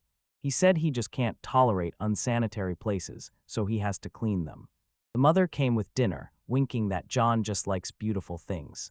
She set a large steaming bowl of roasted quail and leeks on the table. Jean recognized it as a specialty and said it looked delicious. Using his appraisal skill, he judged that the leeks looked particularly flavorful. His skill confirmed the recipe, and he memorized it for his own use. Smiling warmly, the mother invited everyone to start their meal. They joined hands and gave thanks for the warm meal they had shared. Watching with a gentle smile, she thought they were his ideal family. He wondered if he would ever have a family that warm. Brushing the thought away, he blushed slightly and took a bite. The scene moved to the sun-bleached ruins on Thermist Island's coast. She didn't consider visiting the temple before spending his money on local crafts. He recalled that Godroar Day had recommended this specific temple to him. Approaching the impressive stone building, he saw its steeple reaching for the sky. Inside, a calm elderly man with a long white beard greeted him. John raised his hand politely to ask the old man about a book. The man recognized John's black hair and purple eyes from God's prophecy. He confirmed he'd been told that Jean would be coming to the temple. The old man closed his eyes and said he had received a message for him. Jean looked puzzled and wondered aloud what kind of message he could have received. It seemed odd to him to call it a message when it was delivered in person. He handed a book to a woman, his task now complete. Smiling gently, Jean says he understands the situation. Gokli, the ancient god, motions for him to follow down the corridor. Their boots click in a steady rhythm on the polished stone floor. Jean stops suddenly as something unexpected ahead of them catches his eye. Standing together in a vast, sunlit home, they pause in their tracks. A life-size stone statue of a robed figure stands silently before them. He wonders if this sorrowful, aged statue could be the Godroar Day. Gal gravely says he must take an oath of absolute silence. A flash reveals a young Roradale, his voice vowing an oath. Once his business is done, Gashel turns to an ornate wall mirror. His hand presses against the glass, which shimmers with a soft light. His hand glides through the mirror's surface as if it were water. Jean stares as in disbelief, realizing it must be some kind of hidden door. A lone candle flickers as it emerges from the passage's inky darkness. A robed figure with a shadowed face steps in, holding a light. John is completely stunned by the sudden appearance of this keeper of secrets.